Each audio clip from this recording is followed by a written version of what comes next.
Tama na. Maawa kayo sa kanya. Huwag niyo siyang saktan. Umiiyak na pagmamakaawa ni Helen. Sa kabila ng pagmamakaawa ni Helen ay patuloy pa ring sinasaktan ng anak niyang si Astrid. Nasa mansyon sila ng mga Velasco at pinarurusahan si Astrid dahil utos na rin ng kanyang sariling ama na si Don Facundo. Pakiusap, tama na. Nagmamakaawa ko. Kung patuloy niyo siyang sasaktan ay maaaring ikamatay niya. Iyak na iyak pa rin si Helen. Awang-awa siya sa kalagayan ng anak na si Astrid na punong-puno na ng dugo ang katawan dahil sa latigong hinahampas sa kanya. Stop! Pasigaw na utos ni Don Facundo. Natigilan ng kawawang si Astrid.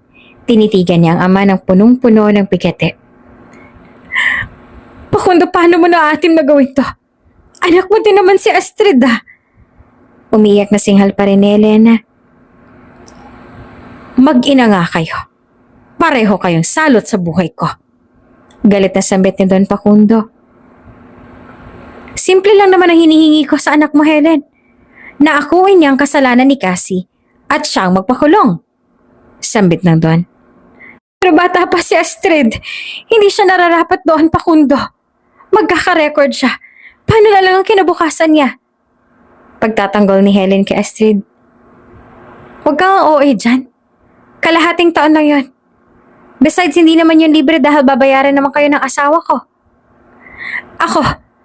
Ako na lang ipakulong mo, Facundo. Bata pa si Astrid, hindi niya deserve ang mga bagay na to. Maawa ka naman, Facundo. Ako na lang pahirapan niyo at hayaan mo ang anak ko. Umiiyak pa rin na pagmamakaawa ni Helen. Kung bago ka pa lang sa channel na ito, Ate Jane TV, huwag kalimutang pindutin ang notification bell and subscribe button. Sana po hindi naman malaking abala sa inyo ang pagpindot ng subscribe button dahil ang kapalit po nito ay ang pagsuporta para makapag-produce ng mga libreng stories sa mga channels ni Ate Jane. Maraming salamat!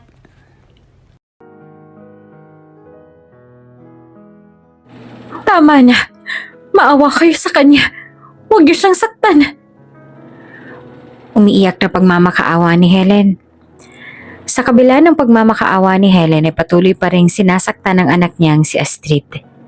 Nasa mansyon sila ng mga Velasco at pinarurusahan si Astrid dahil utos na rin ng kanyang sariling ama na si Don Facundo. Pakiusap, tama na. Nagmamakaawa ko kung patuloy niyo siyang sasaktan ay maaaring ikamatay niya. Iyak pa rin ng iyak si Helen. Awang-awa siya sa kalagayan ng anak na si Astrid na punong-puno na ng pasa at dugo ang katawan dahil sa latigong hinahampas sa kanya. Stop! Pasigaw na utos ni Don Facundo. Natigilan ng kawawang si Astrid. Tinitigan niya ang ama na punong-puno ng pigete. Facundo, bakit mo naaatim na gawin yan? Anak mo din naman si Astrid. Umiiyak na singhal ni Helena. Mag-ina nga kayo. Pareho kayong salot sa buhay ko. Galit na sambit ni Don Facundo. Ngumisi naman na mag-inang Agatha at Cassie.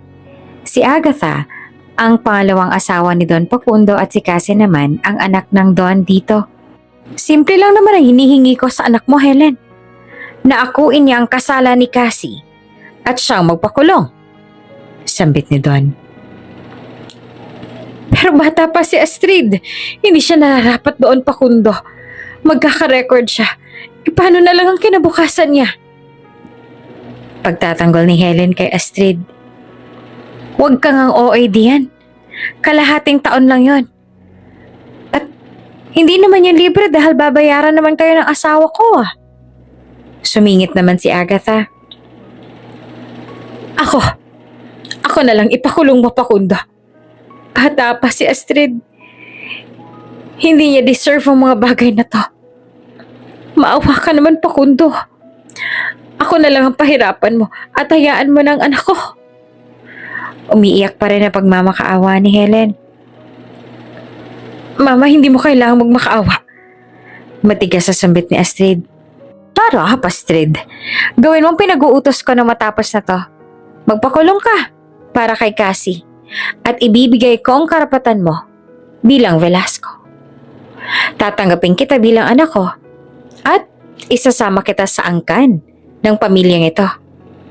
Sambit ni Don Facundo. Pero honey, angal naman ni Agatha. Matagal na tong pangarap ni Mama. Ang mapabilang ako sa pangalan ng mga Velasco at tanggapin bilang anak ng Papa. Sambit ni Astrid sa kanyang isipan.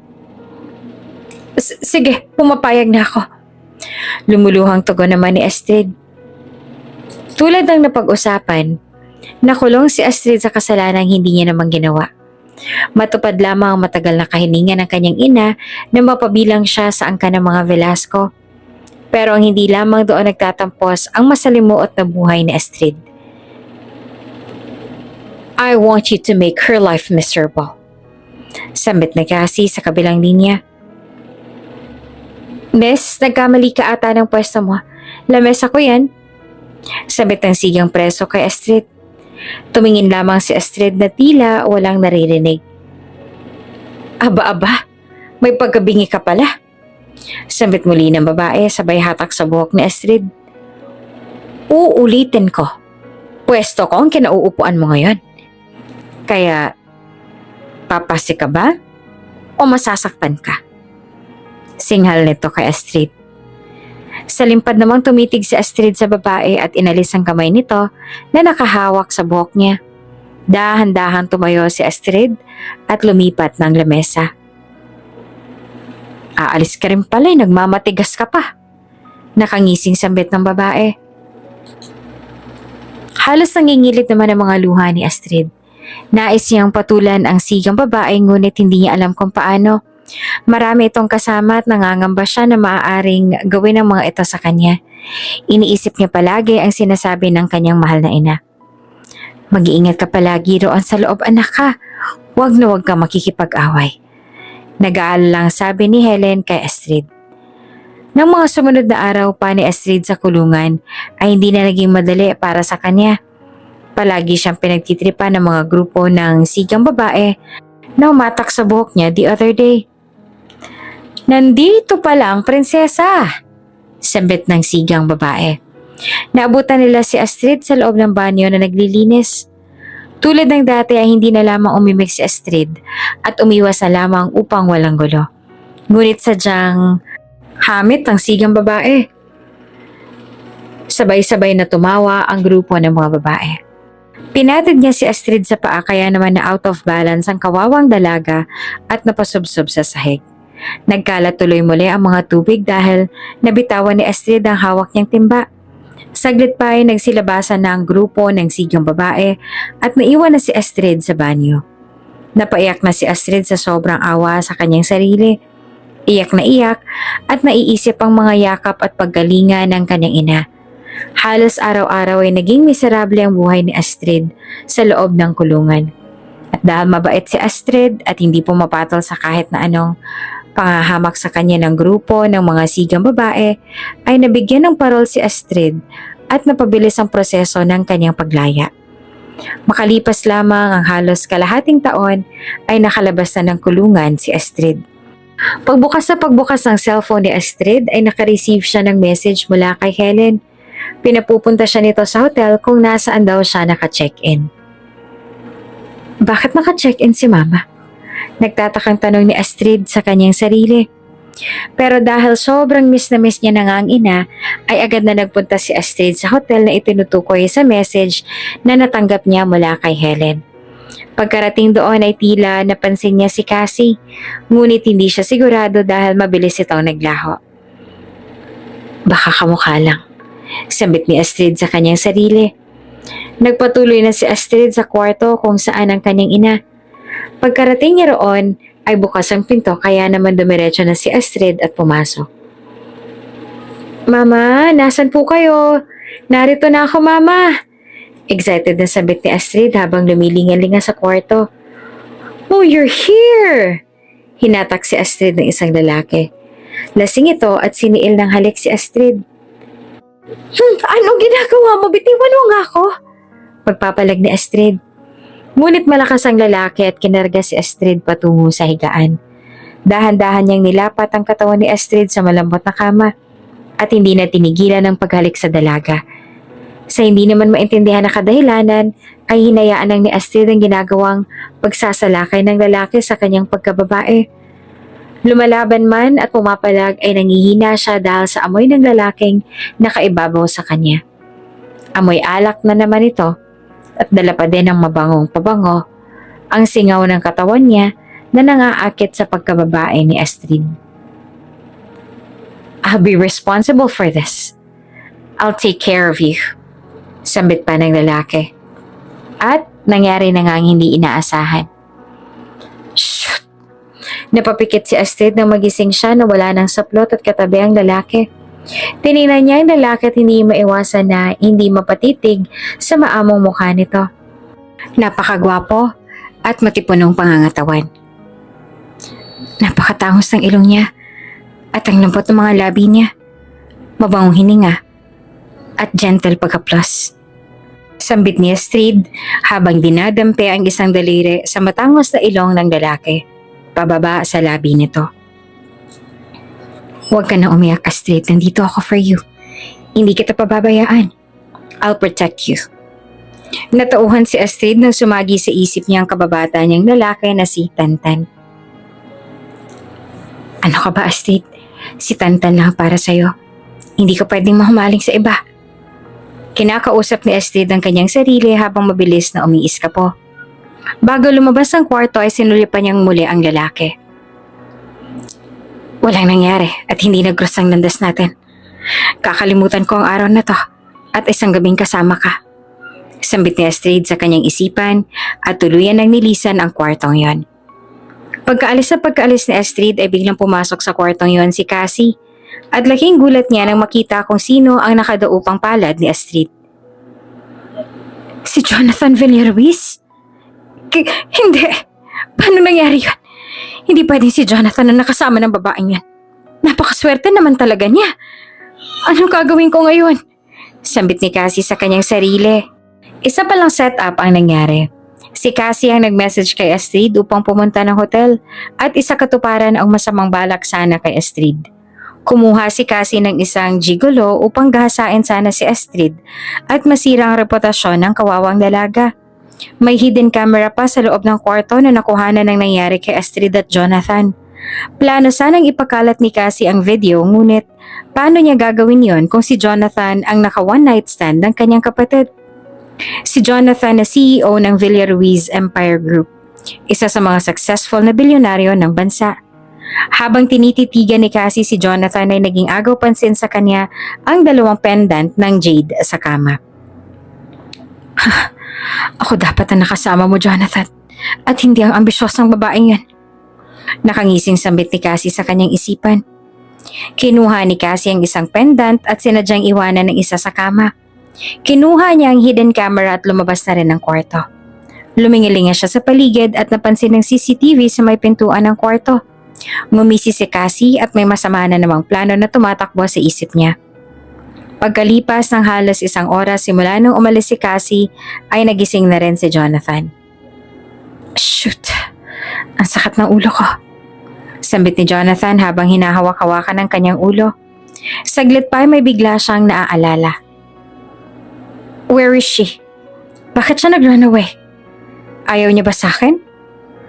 I can't even remember her face. How does she look like? Tinatanong ni Jonathan ang kanyang sarili. Kinuha ni Jonathan ang kanyang cellphone at tinawagan ang kanyang bodyguard. Sir? Mabilis namang dumating ang bodyguard ni Jonathan, si Elmer. What happened last night? Tanong ni Jonathan. Sorry sir, nalagyan daw po kasi ng pill yung iniinom niyo. Kung hindi po ako umalis kagabi, hindi sana yun mangyayari. Patawarin po ninyo ako, sir. Napapakamot na paliwanag ni Elmer. Forget it. I want you to check the CCTV of this hotel. Utos ni Jonathan. Masusunod po. Tumawag si Elmer sa manager ng hotel upang ipacheck ang CCTV ng hotel. Sir, may sumira daw po ng CCTV footage. Tugon ni Elmer. Ha? Bakit sinira? Anong nangyari? Napabuntong hininga na lamang si Jonathan at umiling-iling. Nabigla siyang may nakapa sa may kama. What's this? Tanong ni Jonathan habang tinititigan ang jade na pendant.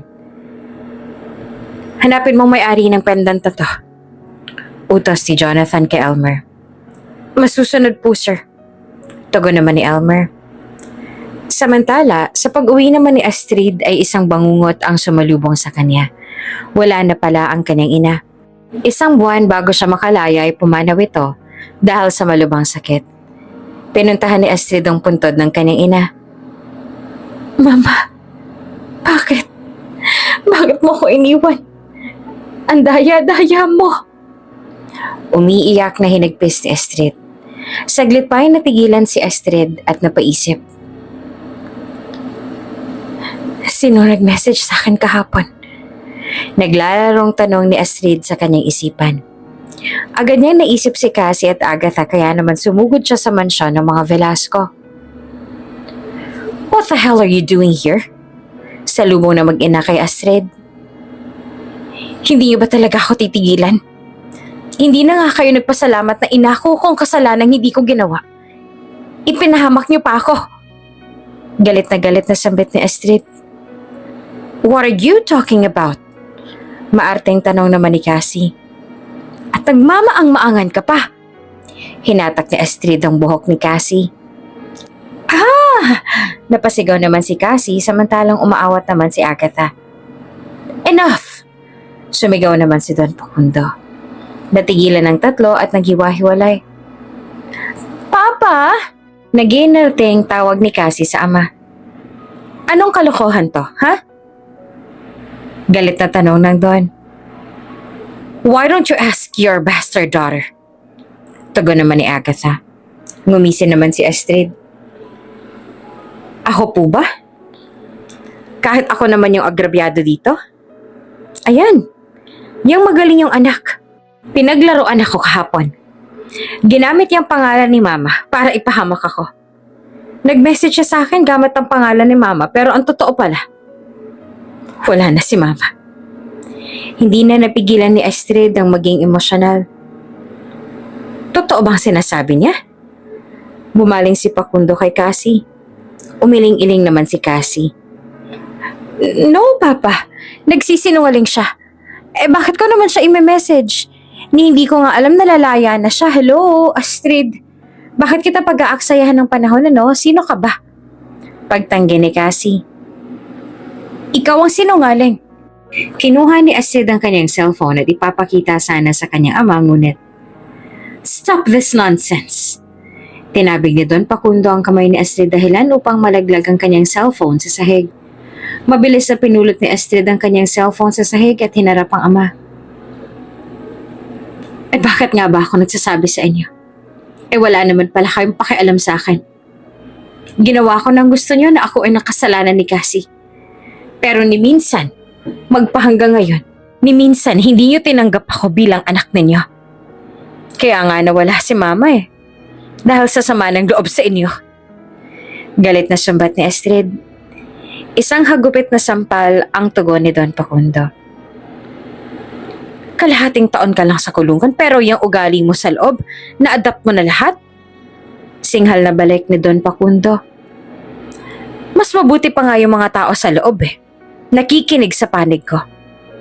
Kayo? Kailan kayo nakinig sa akin at naniwala? Nangingilid ang mga luha ni Astrid. Out! Now!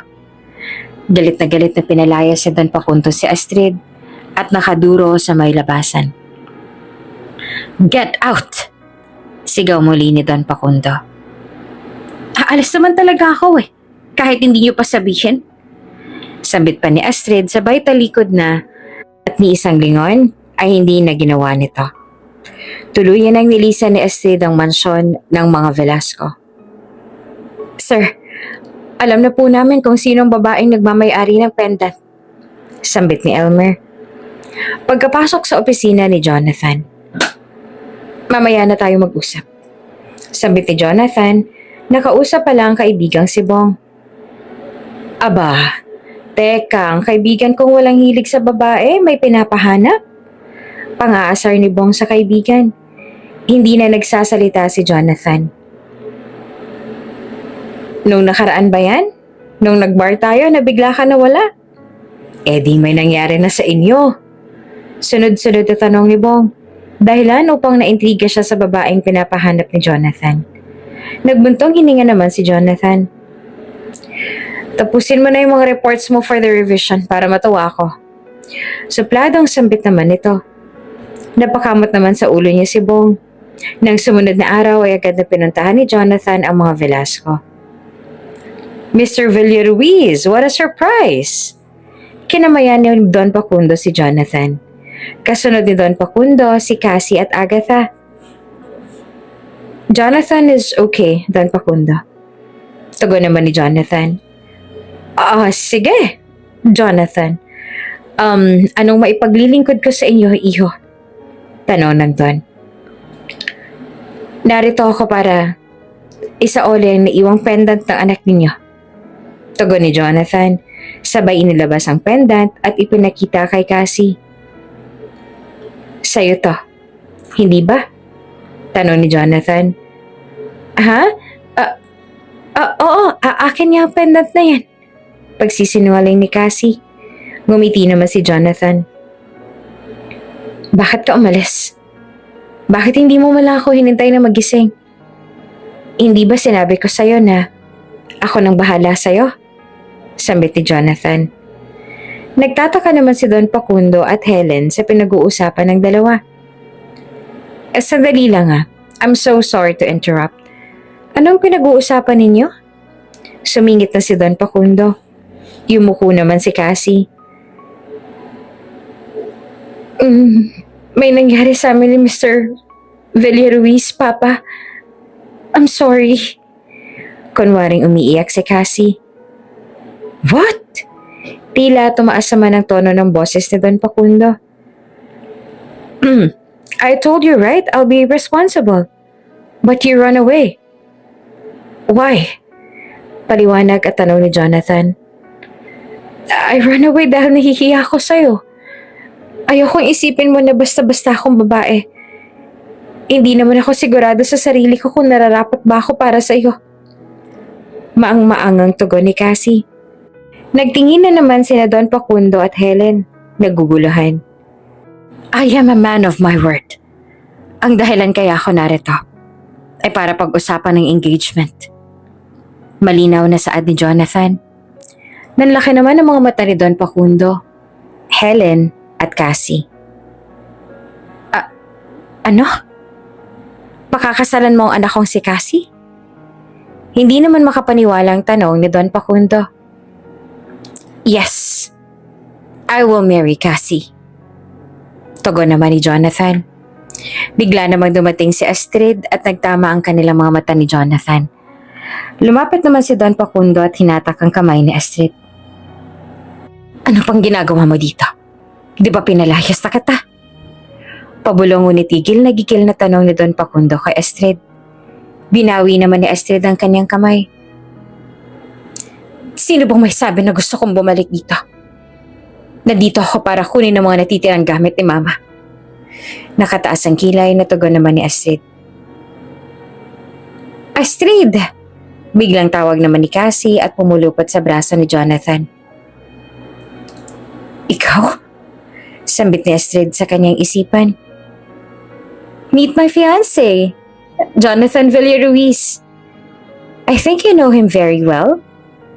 Maarteng sambit naman ni Cassie. Cassie, you don't need to tell us shit about it. Isa pa hindi naman siya makaka-attend at kamamatay lang ng mama niya. Plastic na sambit ni Agatha. Nilampasan lang sila ni Astrid at dumiretso na sa kwarto ng mama niya. Pagpasok pa lamang ng kwarto ay umiiyak na si Astrid. Mama, miss na kita. Umiiyak na sambit ni Astrid. Ang pagdadalamhati ni Astrid ay nasira dahil bigla namang pumasok si Cassie. Hoy Astrid, akala mo ba hindi ko alam ang mga tinginan mo kanina sa fiancé ko? Malandi ka talaga. Singhal ni Cassie.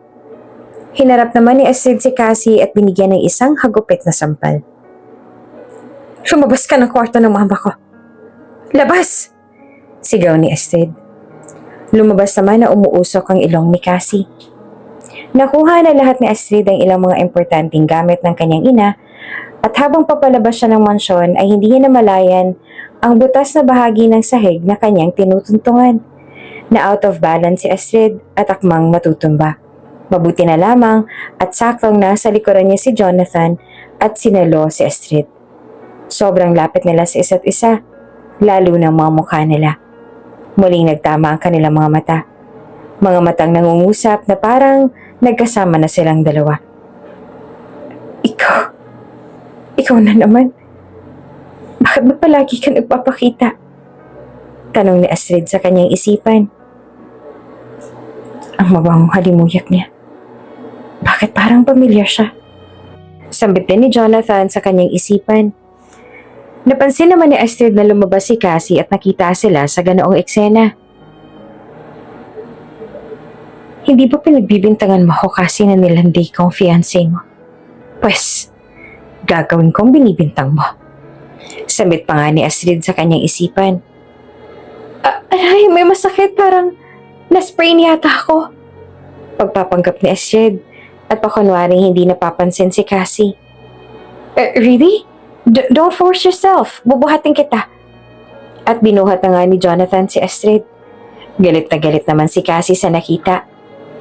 Binuhat ni Jonathan si Astrid at ibinaba sa isang bench upang doon maupo.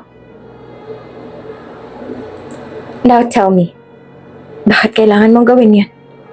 Diretsong tanong ni Jonathan. Alam niya na palang nagkukunwari lang si Astrid. Anong sinasabi mo? Patay mali siya naman na tanong ni Astrid. Hinawakan ni Jonathan ang dalawang braso ni Astrid. Ikakasal na ako sa kapatid mo. Kaya kung mabala kang sirain yan, itigil mo na. Dahil ako nang nagsasabi sa'yo, hindi ka magtatagumpay. Sambit pa ni Jonathan. Inalis naman ni Astrid ang kamay ni Jonathan na nakahawak sa dalawang braso niya. Nakadepende lang naman yun sa mood ko. Nakangising tugon ni Astrid sabay tayo at maayos na nakakalakad. Saglit pa'y nawala na si Astrid sa paningin ni Jonathan. Elmer, ipacheck mo ang nasirang CCTV footage sa hotel ng araw na yan. Utos ni Jonathan kay Elmer na palagi namang nasa likuran niya. Yes, sir. Agad namang tugon ni Elmer. Bigla namang sumulpot si Cassie. Jonathan? Tawag nito sa binata. Hey! Tugon naman ni Jonathan. Naghihintay pa rin pala si Papa at Mama sa loob. Gusto mo ba na dito na lang natin i-discuss ang engagement? Tanong ni Cassie.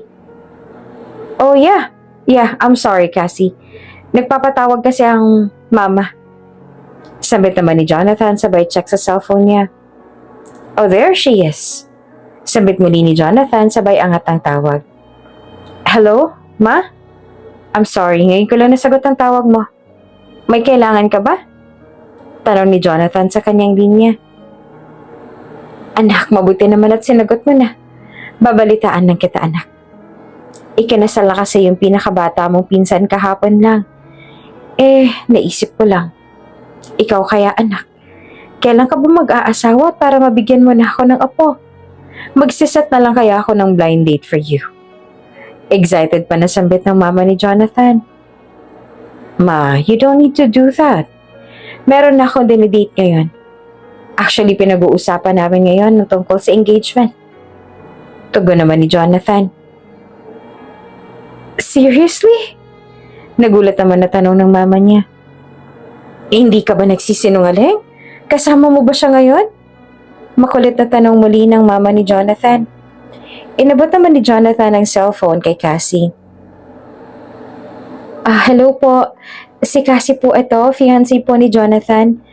And yes po, pinag-uusapan na po namin yung engagement namin. Sambit naman ni Cassie. Oh, hi! I can't wait to meet you soon. Sambit naman ng mama ni Jonathan. Ako din po, tugon ni Cassie at ibinalik niya ang cellphone ni Jonathan. Hello, Ma. I think mas maganda kung the 20th of next month yung ganapin ang engagement ninyo. Suggestion naman ng mama ni Jonathan. Sure, Ma. Kung okay sa'yo, okay din sa akin. Tugon naman ni Jonathan. Hindi pa rin mawala sa isip ni Astrid ang tunay na naging dahilan ng pagkamatay ng kanyang ina.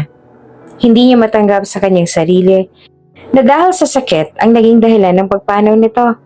Dahil siya mismo ang nagturo sa mama niya ng tamang paggamot. Nag-aral kasi ng medisina si Astrid noon bago pa man siya makulong. Iginapang siya ng kanyang ina. At nag-working student siya upang makatulong sa ina na matustusan ng kanyang pag-aaral. Hanggang sa si Astrid ay makatapos. Nakapundar si Astrid ng maliit na klinik. Ngunit ibang pangalan nito dahil ayaw niyang ipaalam sa kanyang ama. Habang nakatulala sa kawalan ay bigla namang tumunog ang cellphone ni Astrid. Hello? Asval, napatawag ka? Tanong ni Astrid saka isa-isa nitong pinagkakatiwalaan sa klinik niya simula nung nakulong siya. Hello, Master. Hindi naman kayo nagsabi, nakalaya na po pala kayo. Sambit ni Asval sa kabilang linya. Oo nga pala. Sorry Asval, may inasikaso lang ako. Bakit ka pala napatawag? Tanong ni Astrid. Kung natatandaan niyo po yung tito ko na ginamot ninyo years ago, wala na po kasi siyang ibang tinatawagan na doktor simula noon. Ngayon kailangan niya po kayo para kayo pong tumingin sa kanya. Tugon ni Asval. Okay, send me the exact address at ako mismo ang pupunta sa kanya. Sambit naman ni Astrid. Copy, Master. Sambit ni Asval. Prioritize appointment ni Astrid ang tito ni Asval na si Mr. Sandoval. Hindi naman akalain ni Astrid na may event pala sa mansyon ng mga Sandoval at nagkataong naroon din si Cassie. Well, look who's here. Ano naman na ginagawa ng isang katulad mo sa ganitong klase ng lugar? Pangmamaliit ni Cassie kay Astrid habang tinitingnan si Astrid mula ulo hanggang paa. Bet you just borrow that dress para may maisuot ka sa ganitong klaseng event? Tandaan mo, Astrid, kahit ano pang isuot mo, hindi mo pa rin maitatago ang tunay mong anyo. Dagdag pa ni Cassie. Nananatiling nakatitig lang si Astrid sa mga pangungutya sa kanya ni Cassie. Pinagtatawanan tuloy si Astrid ng mga kasama ni Cassie sa kumpulan nang biglang dumating si Jonathan. Ang maarting si Cassie ay agad namang lumapit kay Jonathan at pumulupot sa braso ng binata. You're here now, sambit ni Cassie. Tinignan ni Jonathan ang kamay ni Cassie na nakapalupot sa kanya, sabay iniwas ang bahagya. Nagulat naman si Cassie sa ginawang pag-iwas ni Jonathan. Idagdag pa ang pagtitig ng binata kay Cassie. Tumikim si Cassie. Guard, gaano ka nakakasigurado na lahat ng mga bisita ni Mr. Sandoval ay talagang imbitado dito? Nachecheck mo ba lahat ng mga invitation nila? Tanong ni Cassie sa guard na naroon malapit sa kanila.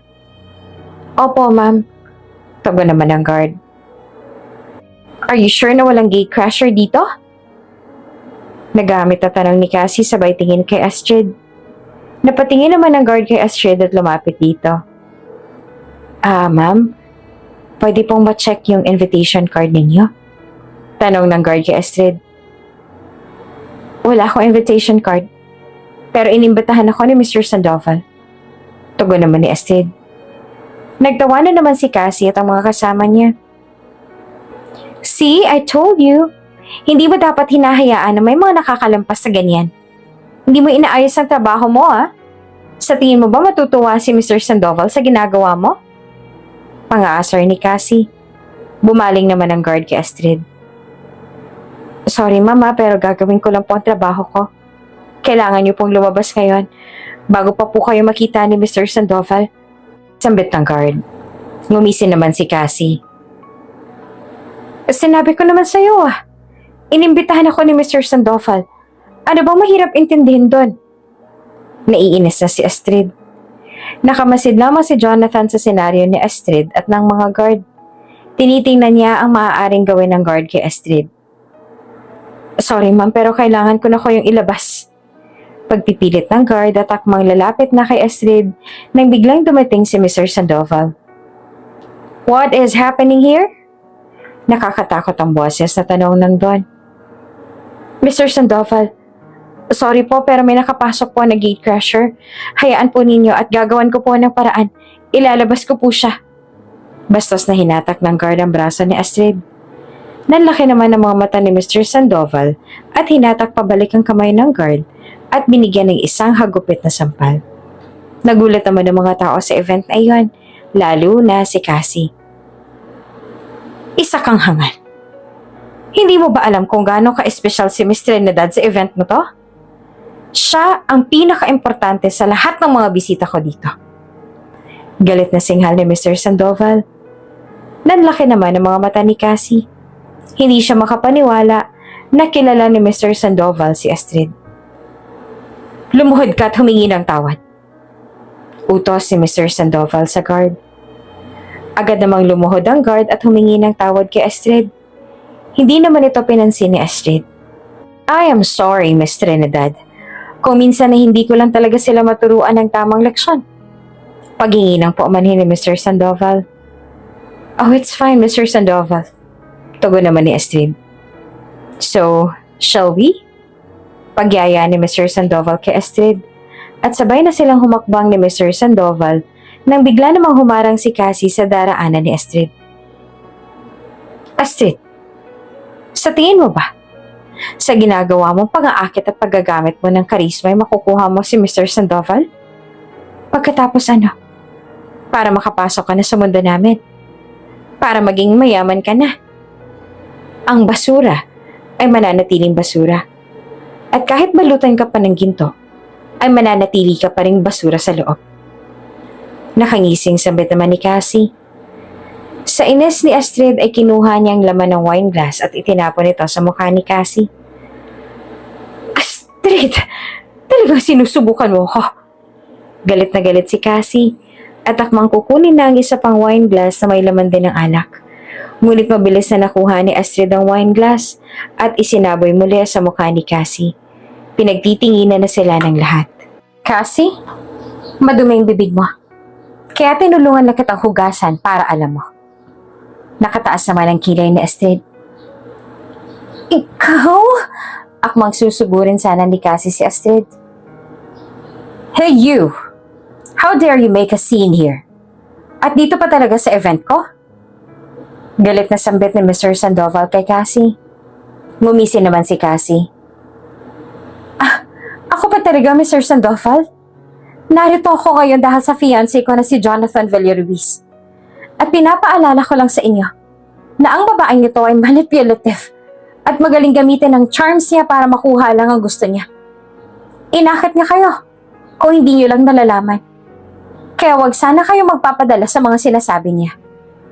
Sambit ni Cassie na hinihingal-hingal pa sa galit. Hindi mo kailangang magpaalala sa akin. Palalampasin ko ang ginawa mong pangbabastos kay Miss Trinidad dahil sa fiancé ka ni Mr. Villaruiz. Pero kung lalapitan at guguluhin mo na naman si Miss Trinidad, magkusa ka na lang na lumabas at umalis sa event na to. Madiin na sambit ni Mr. Sandoval. Bumaling si Mr. Sandoval sa mga bisitang naroon. Everyone, I would like to introduce the guest of honor of this event. Miss Astrid Trinidad. Kung sino man ang manggugulo at gagambalain siya, ay magiging kaaway na rin ng Sandoval Group. At pagsisisihan ninyo ito. Sambit ni Mr. Sandoval. Let's go, Miss Trinidad. Iyaya ni Mr. Sandoval kay Astrid. Pagpasok nila ng opisina ni Mr. Sandoval, ay wala pa ring tigil ng paghingi ng paumanhin ng matanda kay Astrid. Kalimutan na natin yon, Mr. Sandoval. Tanging sambit ni Astrid. Alam mo naman na walang ibang pinagkatiwalaan ng pamilyang to na doktor kung hindi ang makapangyarihang mga kamay mo. Kaya hindi lang nila alam kung gaano kang kaimportante sa amin. Sambit pa ni Mr. Sandoval. Ngumisi si Astrid at sinimulan niya na ang paggagamot kay Mr. Sandoval. Ang tanging gamit lamang ni Astrid ay ang karayom. Nag-iisang acupuncturist si Astrid sa bansa. Sobrang galing ng kamay niya sa paggamit ng karayom at talaga namang mabilis na gumagaling ang kanyang mga nagiging pasyente. Kaya gano'n na lang mga paghanga sa kanya ni Mr. Sandoval at ng mga taong nakakakilala sa kanya, bilang Master T. Pagbaba ni Astrid ng hagdan ay hindi sinasadyang natapilok na naman siya at sa pagkakataong ito ay nasaluna naman siya ni Jonathan. Nagtama na naman ang kanilang mga mata at sobrang lapit nila sa isa't isa. Astrid, are you trying to seduce me? Preskong tanong ni Jonathan. Ano bang meron sa babaeng to? Ang lakas ng dating niya sa akin. Ibang pakiramdam ko sa tuwing malapit siya. Sambit ni Jonathan sa kanyang isipan. Tumitig naman ang mapang-akit si Astrid kay Jonathan. Is that what you want? Tanong ni Astrid habang hinahaplos-haplos ang Amerikanang suot ni Jonathan. Tinitigan naman siya ni Jonathan at hinawakan ng hibla ng kanyang buhok. Huwag mong kalimutan na next month ng engagement namin ng kapatid mo. Marami kang matatanggap na panghahamak ng tao sa pang-aakit na ginagawa mo. Sambit ni Jonathan na hindi naman natitinag ang pagtitig sa dalaga. Sobrang lapit na nila sa isa't isa. Panghahamak? Tulad ng ano? Sasabihin lang naman nila na mga manloloko tayo, hindi ba? Na hindi na tayo nahiya. Tugon ni Astrid habang dahan-dahang hinatak ang kurbata ni Jonathan. Tinabig naman ni Jonathan ang kamay ni Astrid at umayos ng tayo. Saglit pa ay lumapit sa tenga ni Astrid at bumulong. Nakakahiya ba ka mo? Bakit hindi mo tanungin ang sarili mo sa ginagawa mo? Sarkastikong tanong ni Jonathan kay Astrid. Nang bigla naman napansin ni Astrid na sumulpot si Cassie sa may hallway at tinitingnan sila. Ay! Sinasadyang itinulak ang sarili ni Astrid sa katawan ni Jonathan, kaya naman ay napayapos sa kanya ang binata. Palagi kong sinusubukan ng sarili ko na makuha mga bagay na alam kong imposibleng makuha. Sambit ni Astrid sa mapang-akit na tono habang hinahaplos-haplos ang kwelyo ni Jonathan. Hinawakan naman ni Jonathan ang kamay ni Astrid, sabay tapon sa hangin. Have some self-respect, Astrid. Hindi ako interesado sa'yo. Maangas sa sambit ni Jonathan. Animal ka. Kung hindi lang naman sa pang-aasar ko kay Cassie, hindi naman kita lalapitan. Sambit pa ni Astrid sa kanyang isipan. Hindi naman nagpatinag si Astrid sa mga sinabi ni Jonathan at ipinagpatuloy ang pag-akit sa binata. Bakit? Hindi natin subukan. Malanding tanong ni Astrid at nakatitig sa mga labi ni Jonathan. Hindi na nakapagpigil si Cassie at sinugod na si Astrid. Hube! Galit na galit sa sambit ni Cassie at akmang sasampalin si Astrid. Sinalo naman ni Jonathan ang kamay ni Cassie. Teka, bakit mo siya tinutulungan? Akong fiancé mo, diba? Nagngingit-ngit sa galit si Cassie. Hindi naman nagsalita si Jonathan. Jonathan! Tila may pagkamainitin yata ang ulo ng fiancé mo. Parang nakakahiya naman yata sa pamilya mo kung ganyang klase ng babae ang pakakasalan mo. Gaano mo na ba siya kakilala? May laman ng mga salita ni Astrid. Jonathan, I'm trying to be gentle pero valid naman siguro na magalit ako dahil sa nakikita ko sa inyo, diba? Huwag mong pakikinggan ang mga sinasabi ng babaeng yan na walang kakwenta-kwenta. Natatarantang paliwanag ni Cassie. Tila wala namang narinig si Jonathan at bumaling muli kay Astrid. Astrid, I just wanna ask. Anong meron sa inyo ni Mr. Sandoval? Pag-iiba ng topic ni Jonathan.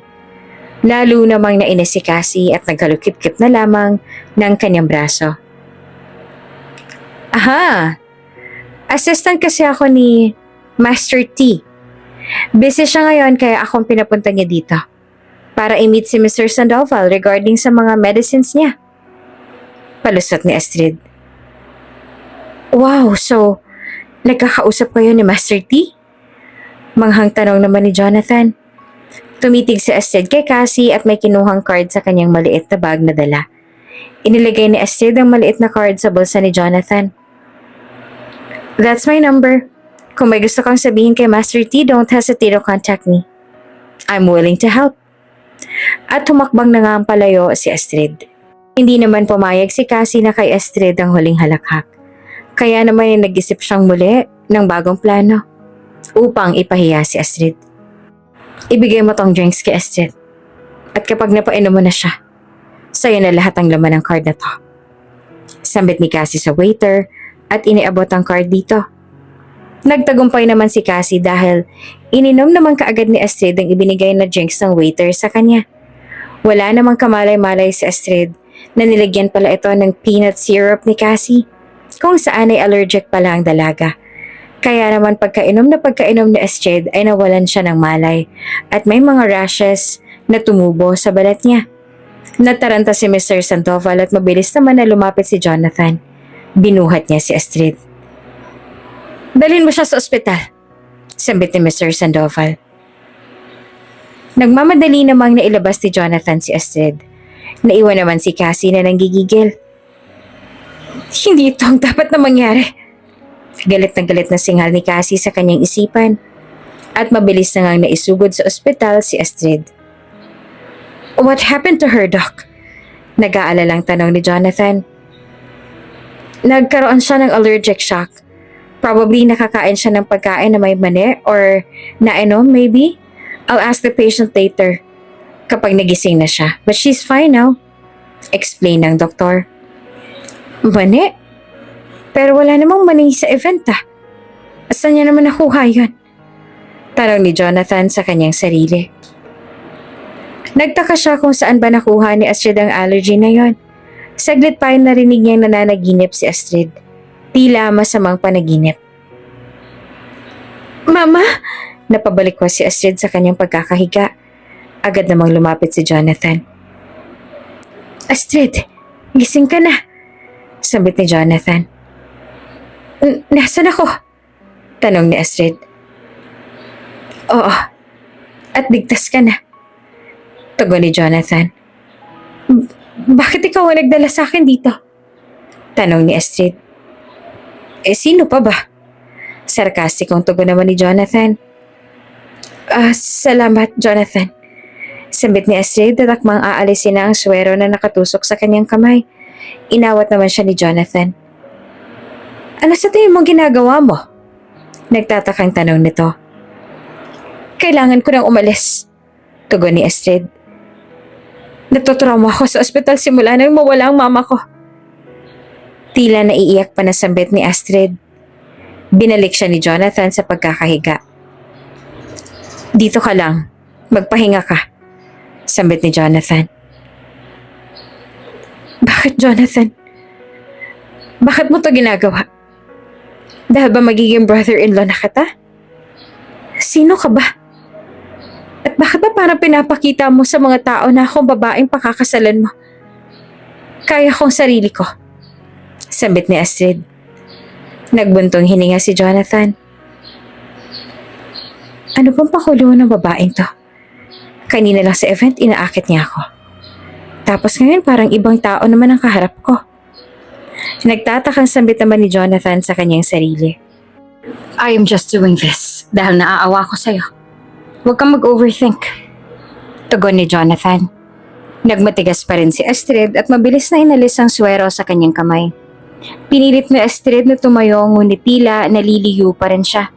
Kaya naman mabilis na lumapit si Jonathan at inalalayan ang dalaga. Kailangan mo ba talagang umalis? Tanong ni Jonathan. Tumango ng bahagya si Astrid nang biglang kinaraga siya ni Jonathan. Hoy, ano ginagawa mo? Nagulat na tanong ni Astrid.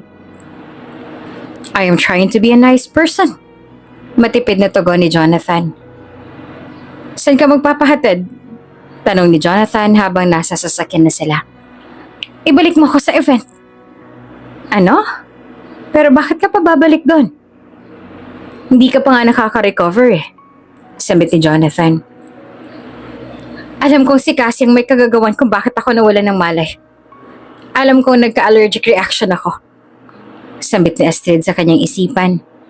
At bumalik na nga sila sa event. Cassie! Galit na sinugod ni Astrid si Cassie na nasa loob ng VIP kasama ang mga kaibigan nito. Gumisi naman si Cassie. Ang lakas naman ng loob mong sugurin ako dito. Mataray na singhal naman ni Cassie kay Astrid. Alam kong ikaw ay may kasalanan kung bakit ako na-allergy kanina. Ikaw lang ang tanging nakakaalam na may allergy ako sa mani. Galit na sambit ni Astrid. Ano naman ngayon kung ako may kagagawan nun? Hindi ba sinagip ka naman ng fiancé ko? Paano mo ba gustong mamatay, Astrid? Baka nakakalimutan mo na marami kami dito ngayon. At kayang-kaya ka naming pagtulungan hanggang sa mamatay ka. Pero bibigyan pa kita ng iba pang option. You'll kneel down and apologize.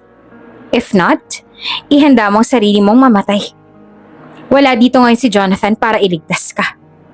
Pagbabanta ni Cassie. Nakatitig lamang si Astrid kay Cassie. Bakit ba hindi ka nalang tumulad sa nanay mo na mabilis na wala sa mundo? Bakit hindi ka kaagad mamatay sa allergy mo? Total, pinaninindigan mo naman ang paglandi sa fiancé ko. Sisirain ko na lang ang mukha mo. Sambit ni Cassie at sinampal si Astrid.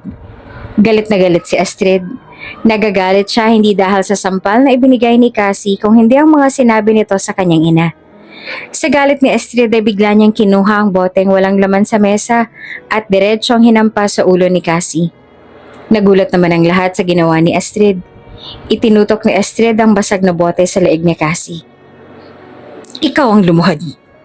Humingi ka ng tawad sa mama ko. Galit na sambit ni Astrid. In your dreams, Astrid. Nababaliw ka na ba? Pagmamatigas ni Cassie. Luluhod ka ba o hindi? At idiniin ng bahagya ni Astrid ang hawak na basag na bote sa leeg ni Cassie. Dahan-dahan namang lumuhod si Cassie. Humingi ka ng tawad kay mama.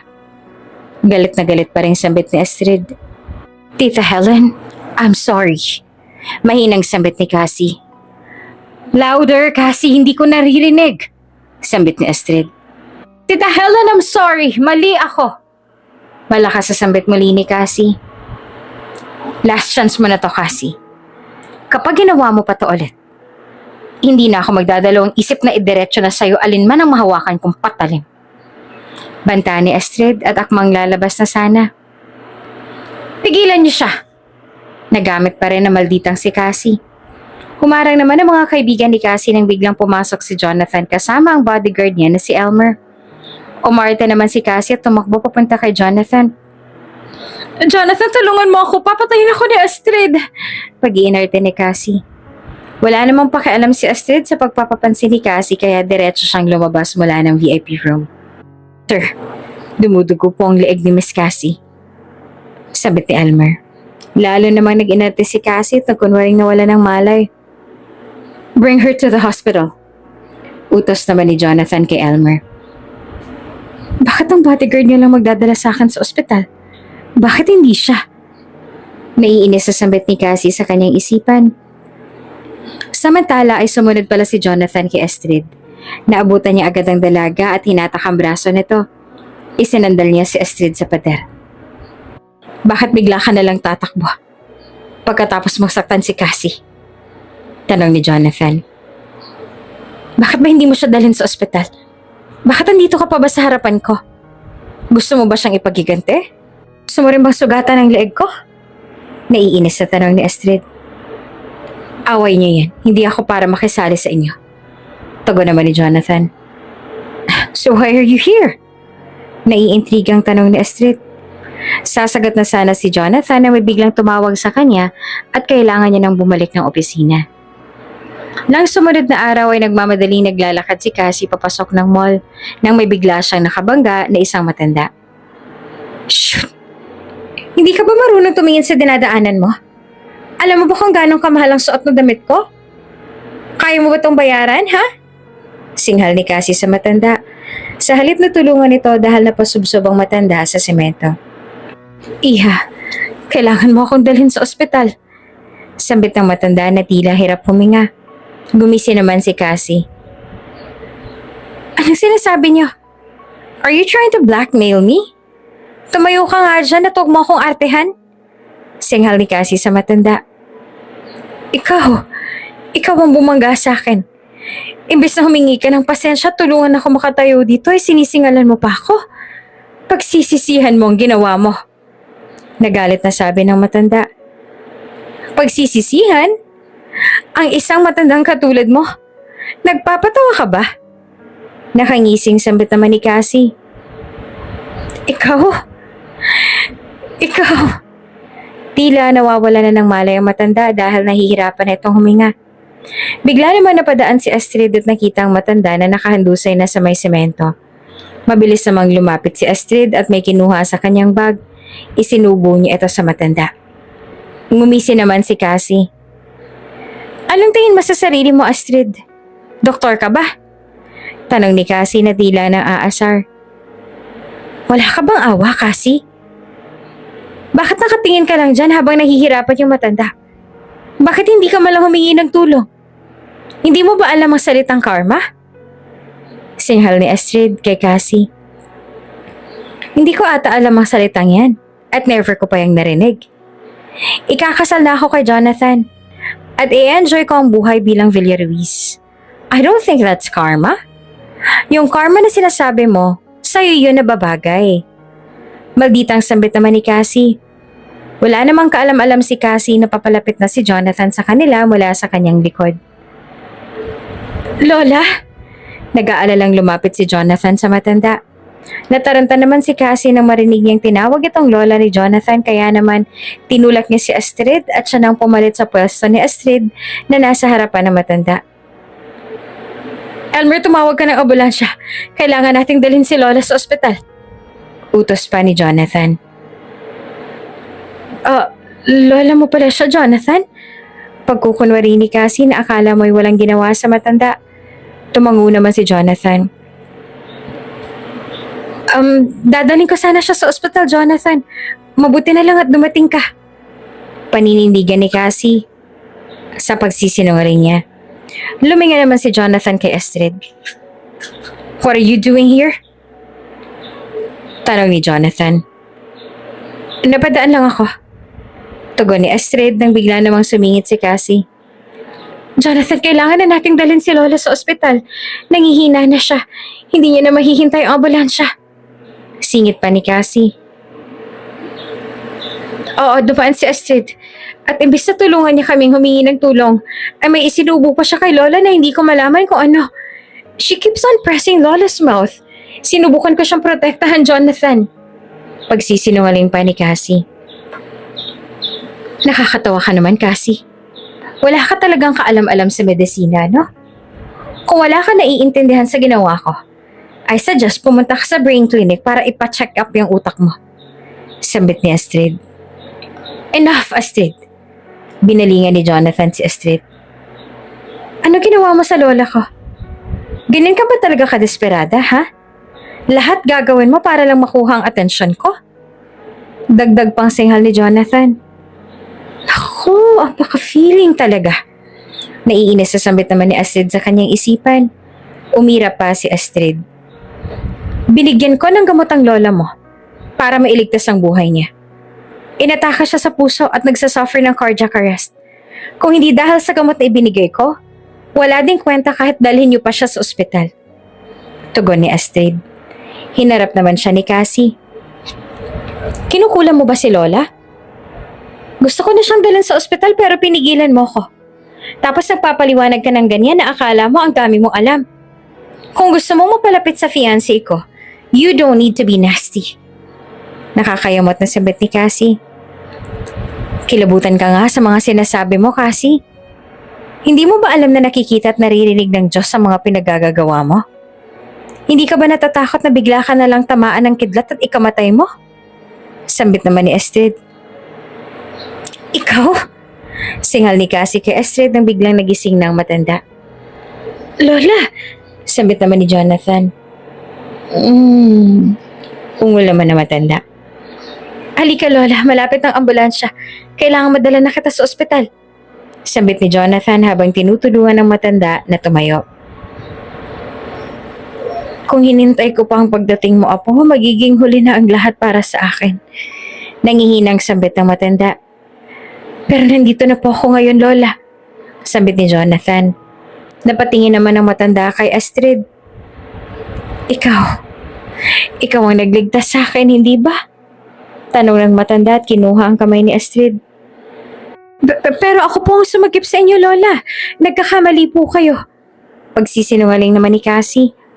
At dahil naguguluhan ng matanda, at may pagkaulyanin na hindi niya na nga maalala ang ginawa sa kanya ni Cassie. Wala akong pakialam sa sinasabi mo. Ang alam ko ay ayoko sa'yo, kaya umalis ka dito. Singhal ang matanda kay Cassie. Lola, wag niyo naman po akong ipagtabuyan. Tunay po nag-aalala po ako sa inyo. Patuloy na pagsisinungaling pa ni Cassie. Ngunit tila wala namang naririnig ang matanda at nakatutok ang atensyon kay Astrid. Iha, napakaganda mo at napakamabait pa. Pwede bang malaman kung may boyfriend ka na? Tanong ng matanda kay Astrid. Wala po kong boyfriend, Lola. Napapangiting tugon naman ni Astrid. Talaga ba? Ang apo ko single din siya. Gusto mo ba ireto kita sa kanya? Iha, mabait ang apo ko.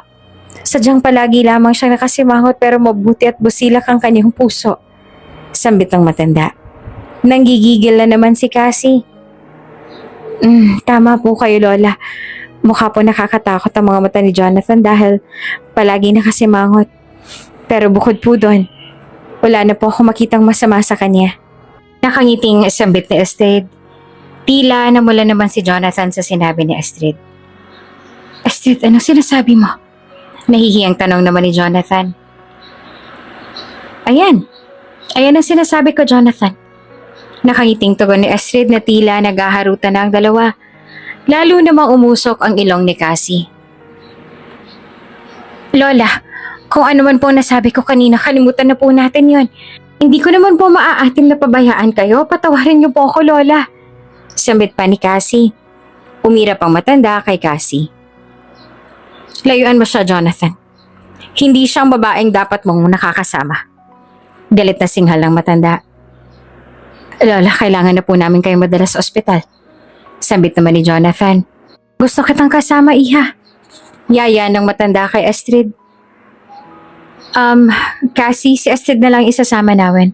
Maiwan ka na muna dito. Wala sa mood si Lola kaya sana'y maintindihan mo. Paliwanag ni Jonathan kay Cassie. At umalis na sila Jonathan papuntang ospital. Naiwan naman na nagugutot si Cassie. Dinala ni Jonathan ang lola niya sa ospital. Maswerte si Madam Villaruiz at nakainom siya ng first aid medicine. Naku, kung hindi, ay baka wala na siya ngayon. Pero wag na kayo mag-alala. She's in a good condition now. Basta alalahanin niyo lang palagi ang kanyang emotions at makapagpahinga siya ng maayos. Bili ng doktor sa matanda. Iha, nakapag-isip-isip ka na ba sa tanong ko kanina sa'yo? Gusto mo bang apo ko? Hindi pa rin nakakalimutang tanong ng matanda kay Astrid. Lola, ang totoo po niyan, meron na po kasi ako nagugustuhan eh. Sabit naman ni Astrid. Nalungkot naman ang matanda. Ako, kasalanan mo to, Jonathan. Wala na tuloy ang gusto kong granddaughter-in-law. Singhal ng matanda kay Jonathan. Hindi ako papayag na basta na lang siyang pakawalan ng apo ko. Sambit ng matanda sa kanyang isipan. Iha, may contact number ka ba? Para tatawagan kita palagi. Tanong ng matanda kay Astrid. Sure, Lola. At binigay na nga ni Astrid ang number niya sa matanda. Bilib na talaga ako sa galing mo, Astrid. Pati ba naman ang lola kong ubod ng tapang ay nakuha mo ang loob? Sambit ni Jonathan sa kanyang isipan. Sige na, Lola, baka kailangan niyo na pong magpahinga. Kailangan na rin nating umalis. Sambit naman ni Jonathan at hinatak na palabas si Astrid. Nagtataka naman si Astrid sa inasal ni Jonathan. Paglabas nila ng kwarto ay sinandal ni Jonathan si Astrid sa pader at masinsinang tinitigan. Ano bang problema mo, Jonathan? Singhal pa nito sa binata. Astrid, meron ka na palang ibang gusto. Bakit inaakit mo pa ako? Diretso ang tanong ni Jonathan. O yung taong nagugustuhan mo ay hindi ka pa rin kontento? Dagdag na tanong pa ni Jonathan. Jonathan, huwag kang manghuhusga ng ibang tao na hindi mo kilala. Wala kang karapatan na bastusin siya. Singhal ni Astrid. Ano? Ako bastos? Bakit hindi mo kaya tingnan ng sarili mo, Astrid, kung anong ugali meron ka? Singhal pabalik ni Jonathan kay Astrid. Bakit ako? Anong gusto mo sabihin? Naiinis na si Astrid sa sinabi ni Jonathan. Ngumisi naman si Jonathan. Akala mo ba hindi ko napapansin ang mga pinagagagawa mo? Sinadya mo ang lahat. Sinadya mong lumapit kay Lola at gumawa ng senaryo para iligtas siya. Huh, you're playing hard to get, ha? Lahat ng laro na nilaro mo. At ngayon naman, nagpapahirap ka na makuha kita. Pero ikaw naman talaga yung nang-aakit dito eh. Nang-aasar pa ang tono ng pananalita ni Jonathan. Naghalukip-kip na lang ng kamay si Astrid. Mahilig ka sigurong magbasa ng mga novels, ano? Ang lawak kasi ng imagination mo. It's just a coincidence na nakita tinulungan ko ang lola mo. Tugon ni Astrid sa mga sinasabi ni Jonathan. Napatawa naman si Jonathan. Coincidence? Kahit alam mo na yun dapat ang igagamot para kay lola? Wow! Ang galing naman ng coincidence na to. May pang-aasar pa ang tono ng pananalita ni Jonathan. Hindi ko alam kung anong gusto mong iparating, Jonathan. Maliban na tinulungan ko lang naman ang lola mo? Maliban na linigtas ko ang buhay niya? Sobra ka magsalita at magparatang ah. Alam mo, Jonathan, total nandito ka naman sa ospital. I suggest magpatingin ka sa ophthalmologist para ma-check ang mata mo. Tapos, pumunta ka ng psych department para ma-check din ang utak mo. Para naman mawala ng mga malisya mo sa mga ginagawa ko sa'yo. Naiinis sa mga sambit ni Astrid kay Jonathan at akmang aalis na nang biglang hinatak siya pabalik ni Jonathan. Nung mga nakaraang araw lang, nang aakit ka. Pagkatapos ngayon nagagalit ka sa akin? Ibig sabihin, inaako mo na talagang nangkukulang ka sa taong gusto mo. Kaya ba nagpapapansin ka sa akin? Hindi pa rin sumusuko si Jonathan. So, alam mong inaakit talaga kita. At nagpapaakit ka naman. Bakit ba trip mo akong i-hot seat ngayon? Dahil ba sa nalaman mong may iba akong gusto? Don't tell me nagsiselos ka. Si Astrid naman ngayon ang nang-aasar. Lumayo ng bahagya si Jonathan. Sinabi ko na sa'yo, Astrid, hindi kita magugustuhan. Hindi ikaw ang tipo ko. Pagmamatigas pa ni Jonathan. Bigla namang hinalikan ni Astrid sa labi ang binata. Mabilis na halik lang yon. How about that? Are you interested now? Tanong ni Astrid na may pag-ngisi pa. Natigilan naman si Jonathan at hindi na nakapagsalita. Natameme siya. Bigla namang may tumawag kay Astrid at naiwan si Jonathan na tulala pa rin sa kawalan. Lumabas na po ang autopsy ng mama ninyo. Sambit ng kausap ni Astrid sa kabilang linya. Ang doktor pala na nag-autopsy kay Helen ang kausap niya. Hindi pala natahimik si Astrid. Pina-autopsy niya ang katawan ng mama niya ng araw na dumalaw siya sa puntod nito. Mukhang sinadya pong pagkamatay ng mama ninyo. May gamot silang itinurok sa kanya na nagpabilis ng normal na tibok ng kanyang puso. At ito ang naging dahilan ng kanyang pagkamatay. Paliwanag ng kausap na doktor ni Astrid. Bigla namang tumulo ang mga luha ni Astrid. Hindi siya makapaniwala na darating sa punto na papatayin ng kanyang ina ng mga taong kinamumuhian niya. Kailangan yung pagbayaran ng ginawa niyo sa mama ko. Galit na sambit ni Astrid sa kanyang sarili. Sinugod niya ang mga Velasco. Ang kapal naman ng mukha mong mapakita dito. Singhal ni Cassie. Saan ka ba kumukuha ng lakas ng loob na magpabalik-balik dito, ha, babae ka? Kinahihiya kita bilang anak ko. Singhal naman ni Don Facundo. At kinahihiya din kita bilang naging tatay ko. Mas gugustuhin ko pang maging ama ng isang hayop kesa sa inyo. Sambit ni Astrid. Aba, at talagang sumusobra ka na, ha? How dare you talk to me that way? Galit na singhal ni Don Facundo. Honey, wag ka namang harsh kay Astrid. Kailangang intindihin natin siya sa pinagdadaanan niya ngayon. Alam naman natin na kamamatay lang ng mama niya. Tayo na lamang natitira niyang pamilya. You can stay here whenever you like. Yeah, dito ka na mag-dinner. Pupunta lang ako sa kusina upang ipaghahanda ang ating makakain, ha? Sambit naman ni Agatha. Nagtaka naman si Astrid sa biglang pagbabago ng timpla ng ugali ni Agatha. Sumunod naman si Cassie sa kanyang ina sa kusina. Mama, ano nangyayari sa inyo? Bakit ang bait niyo kay Astrid? Pagtataka din ni Cassie. Hayaan mo na lang ako sa ginagawa ko, anak. Makisakay ka na lang. Sambit ni Agatha habang may nilalagay na gamot sa pagkain ni Astrid.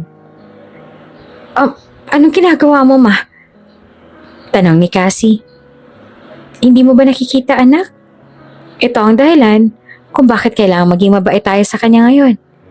Para magawa natin ang plano namin ng papa mo. Tugon naman ni Agatha. Maya-maya pa ay dumating naman si Don Facundo. Bakit ang tagal niyo? Tanong ng Don. Bakit mo iniwan si Astrid na mag-isa? Baka mag-isip yun. Sambit ni Agatha. Sige, lalabas na muna ako. Sambit naman ni Cassie at bumalik na sa salas. Ano, nakausap mo ba si Mr. Lee? Tanong ni Agatha kay Don Facundo. Oo, kanina pa. At kailangan nakahanda ng lahat bago pa man siya dumating. Tugon ni Don Facundo. Ngumisi naman si Agatha. Malaking pera to, honey. Nakangising sambit nito. Ibebenta pala nila ang puri ni Astrid sa bilyonaryong si Mr. Lee. Ang kawawang dalaga ay walang kaalam-alam sa maitim na plano ng pamilya ng kanyang sariling ama. Nagsimula na silang kumain at nagdagumpay sila Agatha na mapakain kay Astrid ang hinandang pagkain na may halong droga. Bukod pa dito ay may sinubo pa silang tableta sa bibig ni Astrid kaya naman sobrang high ng dalaga at lumulutang.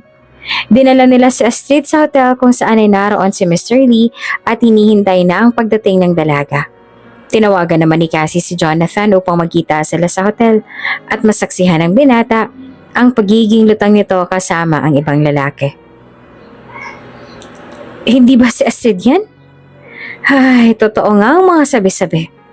Mahilig siyang matulog kasama ng iba't ibang lalaki. Kunwaring walang alam si Cassie sa ginawa nilang setup kay Astrid. Nanatiling tahimik si Jonathan at pinagmamasdan lamang si Astrid na akay-akay ng damuhong lalaki. Lasing ba siya? Bakit niya kasama si Mr. Lee? Mga katanungan sa isipan ni Jonathan. Habang nasa loob sila ng kwarto ni Cassie ay may biglang tumawag kay Jonathan kaya naman ay kinailangan niyang lumabas dahil walang signal sa loob. Sa may hallway ay naglakad-lakad si Jonathan upang makasagap ng signal. Ngunit iba ang nasagap niya. Boses ng isang babae na kailangan ng tulong. At hindi lang bastang babae dahil malinaw sa pandinig ni Jonathan na si Astrid ang babaeng humihingi ng tulong. Sinipa ni Jonathan ang pinto at naabutan na ginagahasa ng lalaki si Astrid na kahit lutang sa droga ay pilit na nanlalaban kay Mr. Lee. Sinuntok naman ni Jonathan si Mr. Lee. Sino ka? Oh, kayo pala, Mr. Villaruiz. Nanlaki ang mga mata ni Mr. Lee na makita si Jonathan ang tumulong kay Astrid. Patawarin niyo ako. Hindi ko alam na bataan niyo pala si Astrid. Pagmamakaawa ni Mr. Lee. Lumapit naman si Elmer. Ikaw na bahala sa kanya. Utos ni Jonathan. Isinakay ni Jonathan si Astrid sa loob ng kanyang sasakyan at dahil sa epekto ng droga na na-take ni Astrid ay nag-init ang katawan ng dalaga. Kaya naman hindi nito napigilan na halikan si Jonathan. Anong ginagawa mo? Inalayo ni Jonathan ang bahagyang katawan ni Astrid mula sa kanya. Kilala mo ba ako? Alam mo bang ako hinahalikan mo? Tanong muli ni Jonathan. Nag-iinit ako. Sambit ni Astrid. Halikan mo ang taong gusto mo, Astrid. Tugon naman ni Jonathan. Ikaw ang gusto ko, Tantan. Sambit naman ni Astrid. Tantan? Nagtataka naman si Jonathan. Kiss me, please. Sambit ni Astrid na may pangaakit ang tono ng boses. Hindi pa rin nakakapigil si Jonathan at tinalikan niya ng marahan si Astrid. Halik na sabik sa isa't isa. Sa loob ng kotse ay nangyari muli ang hindi nila inaasahan. Pagkatapos noon ay dinala na ni Jonathan si Astrid sa ospital. Mukhang maraming drugs ang pinagamit sa kanya. Pero maayos ng kalagayan niya ngayon dahil tinuro ko na sa kanyang mga pinakamabisa na klase ng gamot para mapabilis ang pagbaba ng tama niya dahil sa droga na na-take niya. Pag-explain ng doktor na tumingin naman kay Astrid, saglit pa ay dumating na din si Elmer. Sir, umamin na po si Mr. Lee. Malaking pera daw po kasi ang ibinayad niya kay Don Facundo kapalit ng puri ni Miss Astrid. At kasabot po dito ang fiancé niyong si Cassie. At ang kanyang inang si Agatha. Nagpabuntong hininga naman si Jonathan. Ipa-cancel mo ang cooperation ko sa pamilyang Velasco at ipa-background check mo ang data ni Astrid. Utos ni Jonathan. Yes, sir. Si Jonathan ang nagbantay kay Astrid sa ospital hanggang sa magamalay ito. Jonathan, sambit ni Astrid at hindi napigilan na hawakan ng pisngi ng binata. Ngunit mababaw lamang pala ang tulog ng binata at hinablot ang kamay ni Astrid. Parang hindi naman ata fair na bigla mo akong hahawakan nang wala akong kamalay-malay. Epekto pa rin ba ng drugs? Pilyong sambit ni Jonathan. Napakagat naman ang labi si Astrid at napayuko na lamang. Tumango naman si Jonathan at dahan-dahang isinandal si Astrid sa higaan. Nagtama ang kanilang mga mata. Nagkatitigan.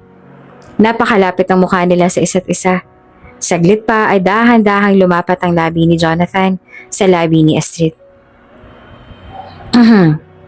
Tumikim naman ang lola ni Jonathan na kanina pa pala silang pinagmamasan sa may pintuan. Lola, kanina pa po ba kayo dyan? Bakit hindi naman po kayo kumakatok? Nahihiyang tanong ni Jonathan.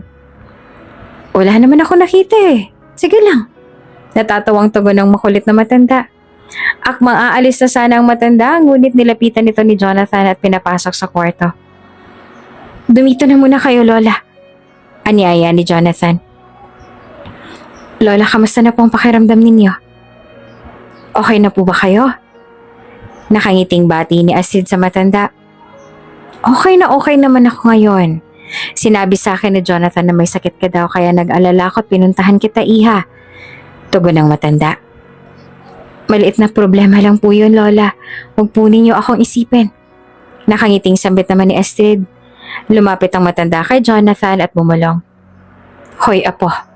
Huwag mong pababayaan si Astrid, ha? Oras na may mangyari sa kanya, humanda ka sa akin. Siya ang paborito kong granddaughter-in-law. Kaya huwag mong hahayaan na makawala pa siya sa'yo. Sige na, unahan mo na siya, apo. Pangbuburiwan ng matanda kay Jonathan. Lola, hindi naman po maaari ang gusto ninyo. May iba na pong gusto si Astrid at hindi po ako yan. Napaka-imposible po na makuha ko ang loob niya at isa pa, engaged na rin po ako. Pabulong na paliwanag ni Jonathan sa kanyang lola. Piningot naman ng matanda ang kanyang apo. Ikaw talaga, inuubos mo talagang pasensya ko. Naiinis sa singhal ng matanda kay Jonathan. Aray, lola! Angal naman ni Jonathan dahil piningot siya ng lola niya. Dumating ang araw ng kaarawan ni Madam Villaruiz, ang lola ni Jonathan. Maraming mga malalaking tao ang dumalaw sa mansyon ng mga Villaruiz upang iabot ang personal ang mga mamahaling regalo nila para sa matanda. Nagpunta din si Cassie sa mansyon. Nakasalubong ito ni Astrid. Hi Astrid! How's your date with Mr. Lee? Balita ko sobrang manyak daw ng matandang yan ah. Siguro sawang-sawa siya sa katawan mo, no? Pang-aasar ni Cassie. Cassie, drinogo niyo ako. Nilagyan niyo ng drugs ang pagkain ko. Singhal ni Astrid. You have to thank me, Astrid. Kung hindi dahil sa amin, hindi mo ma-enjoy ang gabing yon. Sambit ni Cassie. Sampal ang iginawad ni Astrid kay Cassie. Oo, Cassie. Salamat. Salamat.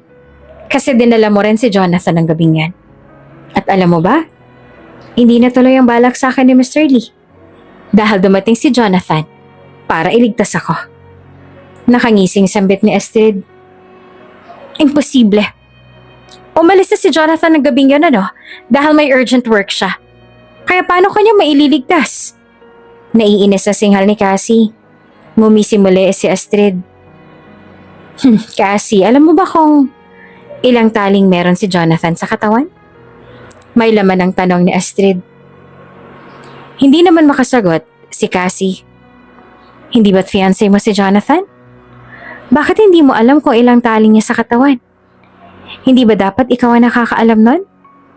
May pang-aasar pa sa tono ng pananalita ni Astrid. You! Galit na galit si Cassie na akmang sasampalin sana si Astrid, ngunit sinalo ni Jonathan ang kamay ni Cassie. Jonathan! Singhal ni Cassie. Itinapon ni Jonathan ang kamay ni Cassie. Oras na malaman ni Lola na paglalapatan mo si Astrid sa harap ng maraming tao, hindi siya matutuwa at hindi siya makakapayag na makapasok ka sa pamilyang to. Sambit ni Jonathan. Pero Jonathan, si Astrid naman palagi nauuna eh. Siyang nagsisimula ng gulo. Binubuli niya ako. Sumbong ni Cassie. Enough for this. Pakiusap, magsisimula ng event in a bit. Sambit ni Jordan. At nagsimula na nga ang event. Happy birthday, Lola! I bought gifts for you. At ipinagmayabang ni Cassie ang mga mamahaling regalo na binili niya para sa matanda. Sige na, maupo ka na dyan. Matabang na tugon naman ang matanda kay Cassie. Oh, Astrid! Where's your gift to Lola? May binili ka bang mamahaling regalo para sa kanya? Tanong ni Cassie na tila ng aasar. Hindi naman nagustuhan ng matanda ang sinabi ni Cassie. It's fine, Astrid. The best gift that I received today ay narito ka. Masaya akong makita ka, Iha. Niyakap at hinalikan ng matanda si Astrid. Dito ka maupo sa tabi ko, Iha. Yaya pa na matanda kay Astrid. Nako, syempre may regalo po ako para sa inyo, Lola. Sambit naman ni Astrid. Nako, nag-abala ka pa talaga, Iha. Nakangiting tugon naman ng matanda. Leche talaga. Pakarami kong regalo na mamahalin ng pinamili para sa kanya. Ni isang regalo hindi man lang niya tiningnan. Pero si Astrid inasikasan niya. Gigil na sambit ni Cassie sa kanyang isipan. Maayos na natapos ang birthday celebration ng lola ni Jonathan. Kinabukasan ay magandang balita ang natanggap ni Astrid. Kilala niya ang naglason sa kanyang ina. At laking gulat niya nang malaman na ang sarili niya palang ama ang may kagagawa nito. Naririto ka na naman? Singal ni Don Facundo kay Astrid na sinugod na naman ng pamilya Velasco at sa pagkakataong ito ay kasama ng mga pulis. Damputin niyo siya, singhal ni Astrid. Ha? Anong pinagsasasabi mong babae ka? Bakit kailangan niyo akong hulihin? Angal ni Don Facundo na pumapalag. Sumama na lang po kayo ng maayos. Meron na po kaming warrant of arrest laban sa inyo. Na nagpapatunay na pinatay niyo ang ina ni Miss Astrid Trinidad na si Helen Trinidad. Sambit ng pulis. Hindi to maaari. Wala kang katibayan. Pagtanggi pa rin ni Don Facundo. Ngumisi naman si Astrid. Mabulok ka sa kulungan. At pagbabayaran mo ang lahat ng kasamaang ginawa mo sa akin at kay Mama. Galit na sambit ni Astrid. Astrid, hindi mo to maaaring gawin kay Papa. Ama mo siya. Umiiyak na sambit naman ni Agatha. Ama? Kailan ba siya nagpakaama sa akin? Wala ako naging ama. At kahit kailan, hindi ko siya kikilalaning ama. Matigas na sambit ni Astrid. Wala kang puso! Umiiyak na singhal naman ni Cassie. Ako? O kayo? Na walang apong pinahirapan ng mama ko. Kung ako sa inyo, magsisimula na ako mag-alsabalutan. Dahil sinisigurado ko na mararanasan ninyo ang pinadanas niyo sa amin ni Mama noon. Oras na para maningil ako. Galit na sambit ni Astrid. At sumunod na si Cassie at Agatha kay Don Facundo na dinala sa presinto. Napatunayan nga na si Don Facundo talaga ang may kasalanan sa pagkamatay ni Helen Trinidad. Nahatulan siya ng panghabang buhay na pagkakakulong.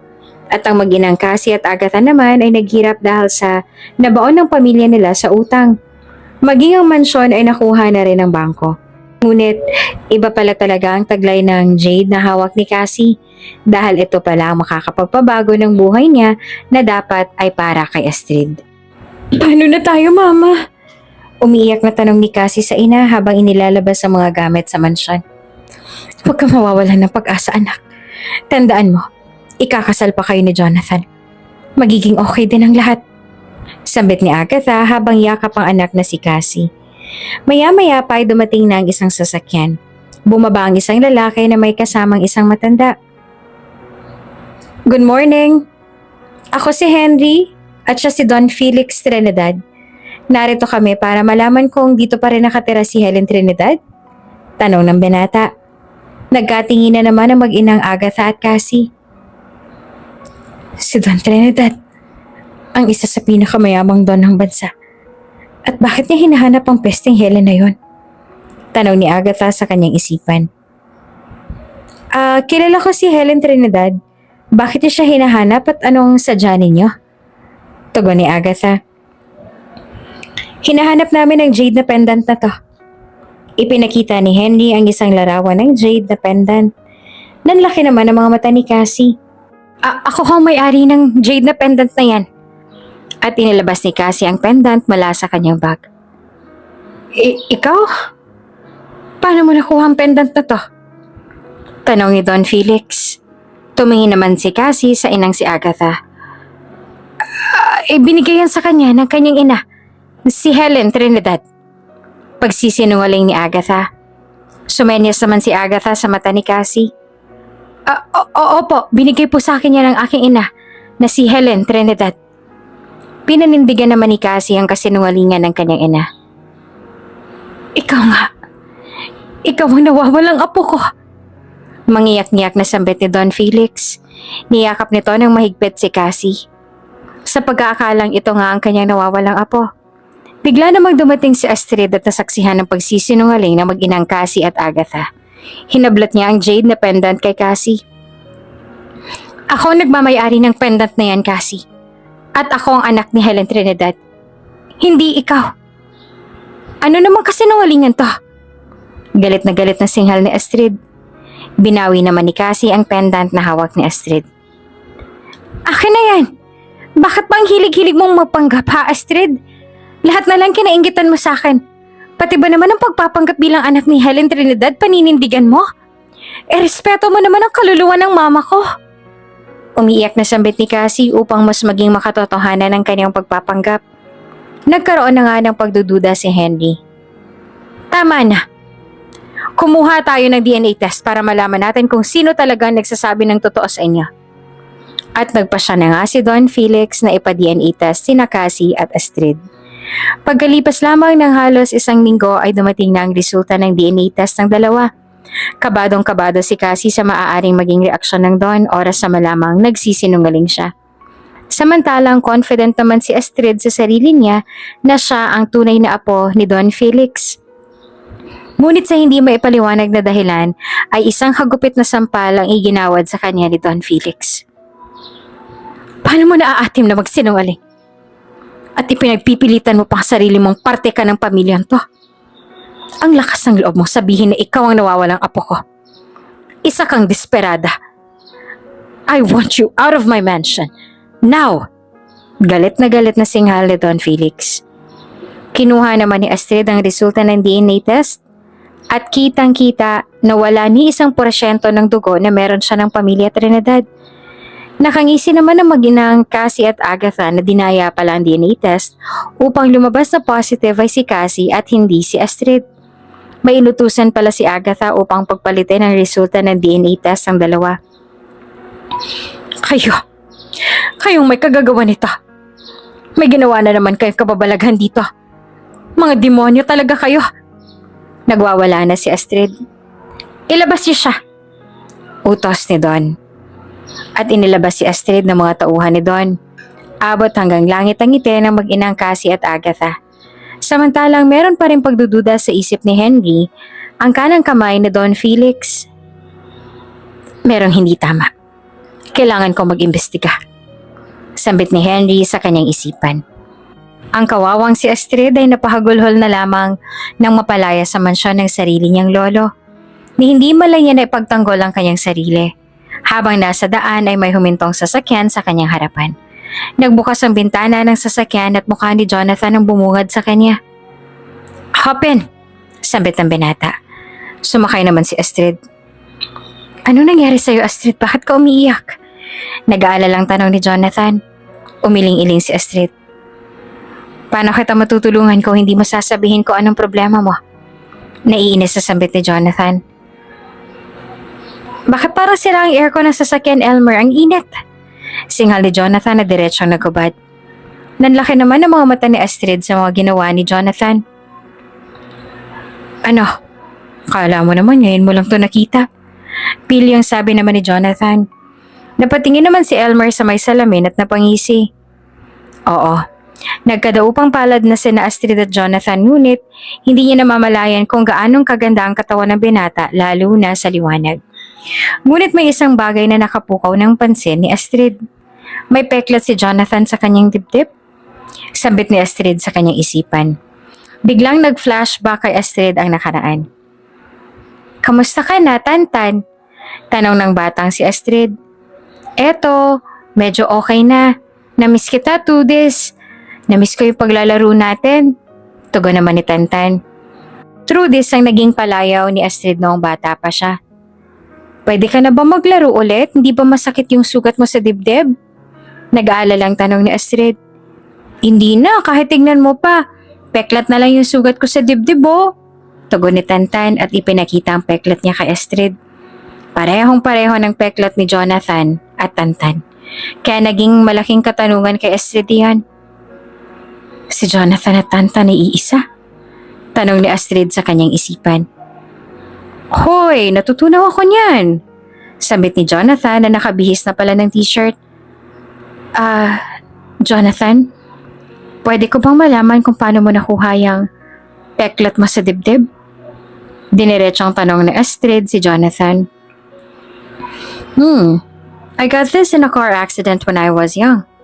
Tugon naman ng binata. Nanlaki ang mga mata ni Astrid. Hindi siya makapaniwala na ang taong matagal niya nang hinahanap ay palagi niyang nakakasama. Tila nais naman niyang umiyak. Hindi niya alam kung paanong i-approach si Jonathan sa ganitong bagay. Nalalapit ng engagement ni Jonathan at Cassie. Hindi niya alam kung paano tututol dito. "Astrid?" Tanong muli ni Jonathan. Hindi na napigilan pa ni Astrid ang kanyang sarili. Niyakap niya ng mahigpit ang binata. Matagal na panahon niyang hinanap si Tantan at ngayon ay tila ayaw niya nang pakawalan pa si Jonathan. "Jonathan, huwag mo itutuloy ang engagement ninyo ni Cassie." Lakas loob na sambit ni Astrid. Kumunot noon naman si Jonathan. Anong sinasabi mo?" Pagtataka ni Jonathan. "Gusto mo ba siya?" Tanong muli ni Astrid. Nagbuntong hininga si Jonathan. "Siyang babaeng nakasama ko ng gabing sobrang lugmok ako sa alak at nadroga dahil sa kapabayaan ko. Kung hindi niya ako pinatuloy sa kwarto niya, baka napahamak na ako." Tugon ni Jonathan. "Kaya mo ba siya nais pakasalan? Hindi dahil gusto mo siya, pero dahil niligtas niya ang buhay mo? Kung ganun, i-cancel mo ang engagement, Jonathan." Desperadang sambit ni Astrid. Hindi ko pwedeng gawin yan. Ipinangako ko kay Cassie na magiging responsable ako sa kanya pagkatapos ng gabing yon. At pakakasalan ko siya." Tugon ni Jonathan. Umatras si Astrid. "Sige, Jonathan. Kung itutuloy mong engagement ninyo ni Cassie, manggugulo ako." Banta ni Astrid at hamakbang na palayo. "Astrid, hindi ko alam kung anong laro ang gusto mo." Sambit ni Jonathan na biglang nagulo ang isipan. Lumingon naman si Astrid. "Sa araw ng engagement ninyo, may sorpresa ako sa iyo." Tugon ni Astrid at tuluyan na nga umalis. Dumating na nga ang araw ng engagement ni Jonathan at Cassie. Naroon na ang mga magulang ni Jonathan, sina Don Felix at si Agatha. Inaayos muna nila ang pictorial bago dumating ang mga bisita. Habang abala si Cassie sa pag-aayos, habang wala pang mga bisita ay hindi naman mapakali si Jonathan kakaisip sa mga binitawang pagbabanta ni Astrid na sisirain nito ang kanilang engagement party. "Okay ka lang ba, Jonathan?" Tanong ni Cassie na napansin ang pagiging tahimik ni Jonathan. Tumangu-tangu lamang si Jonathan. Nabigla namang dumating ang kanyang lola kasama si Astrid. "Hindi ako makakapayag na maikasal ang huwad na yan sa apo ko." Sambit ng lola ni Jonathan. Lumapit naman ang papa ni Jonathan sa matanda. "Ma, huwag na kayong gumawa ng gulo pa dito. Respeto naman ho ninyong engagement ng apo ninyo. Kung ika-cancel natin to, ano na lang ang sasabihin ng mga bisita?" Sambit ng ama ni Jonathan. "Sino bang may sabi na ika-cancel ang kasal?" Tugon naman ng matanda. Anong ibig niyong sabihin?" Pagtataka naman ng ama ni Jonathan. "Hayaan niyong palitan ni Jonathan ang kanyang magiging bride. Dahil si Astrid naman talaga ang dapat na mapangasawa ng apo ko. At hindi ang babae yan. Hindi siya nararapat maging parte ng pamilyang ito." Sambit ng matanda. "Don't you dare talk to my granddaughter that way. Ang engagement party ay kailangang matuloy ngayong araw na to. Sa ayaw at sa gusto mo. Galit na sagot ni Don Felix. Tataranta naman ang ama ni Jonathan. Don Felix, hindi lamang tayo nagkakaintindihan. Tugon ng ama ni Jonathan. Pwede paliwanag mo. Galit pa din na singhal ng Don. If you don't mind, Don Felix, sa ibang kwarto tayo mag-usap at hindi dito. Sambit ng ama ni Jonathan. At dahil nga sa hindi inaasahang pangyayari, ay nagpahinga na muna ang lahat. Nagpahinga na muna ang lola ni Jonathan sa isang kwarto, nag-iisa. Dito na kumilos si Cassie sa biglang masamang plano na nabuo niya sa isip nang tumutulang matanda sa kasal nila. Lola, ito po oh. Inabot ang tasa ng tsaa sa matanda. Hindi ko kailangan yan. Supladang tugon ng matanda. Nagtimpi naman si Cassie. Alam ko pong ayaw niya sa akin, Lola, at naiintindihan ko po yun. Pero lahat po ay gagawin ko para magustuhan niyo ako. Oo nga po pala. Kay Astrid galing ang tsaang yan. Siya pong gumawa niyan para sa inyo. Ipinakisuyo lang po sa akin ni Astrid since pumunta lamang po siya ng banyo. Pagsisinungaling ni Cassie. Umismid ang matanda at kinuha ang tsaa na inaabot ni Cassie. Iinumin ko ang tsaang to dahil si Astrid ang gumawa. Pero kahit anong gawin mo, Cassie, hindi kita mapapatawad. At matatanggap na mapangasawa ng apo kong si Jonathan. Nag-iisa lang si Astrid na nais kong maging granddaughter-in-law. At hindi ko yan. Sampal na salita sa mukha ni Cassie. Nanggigil naman lalo si Cassie. Saglit pa ay ininom na ng matanda ang tsaa na dala niya.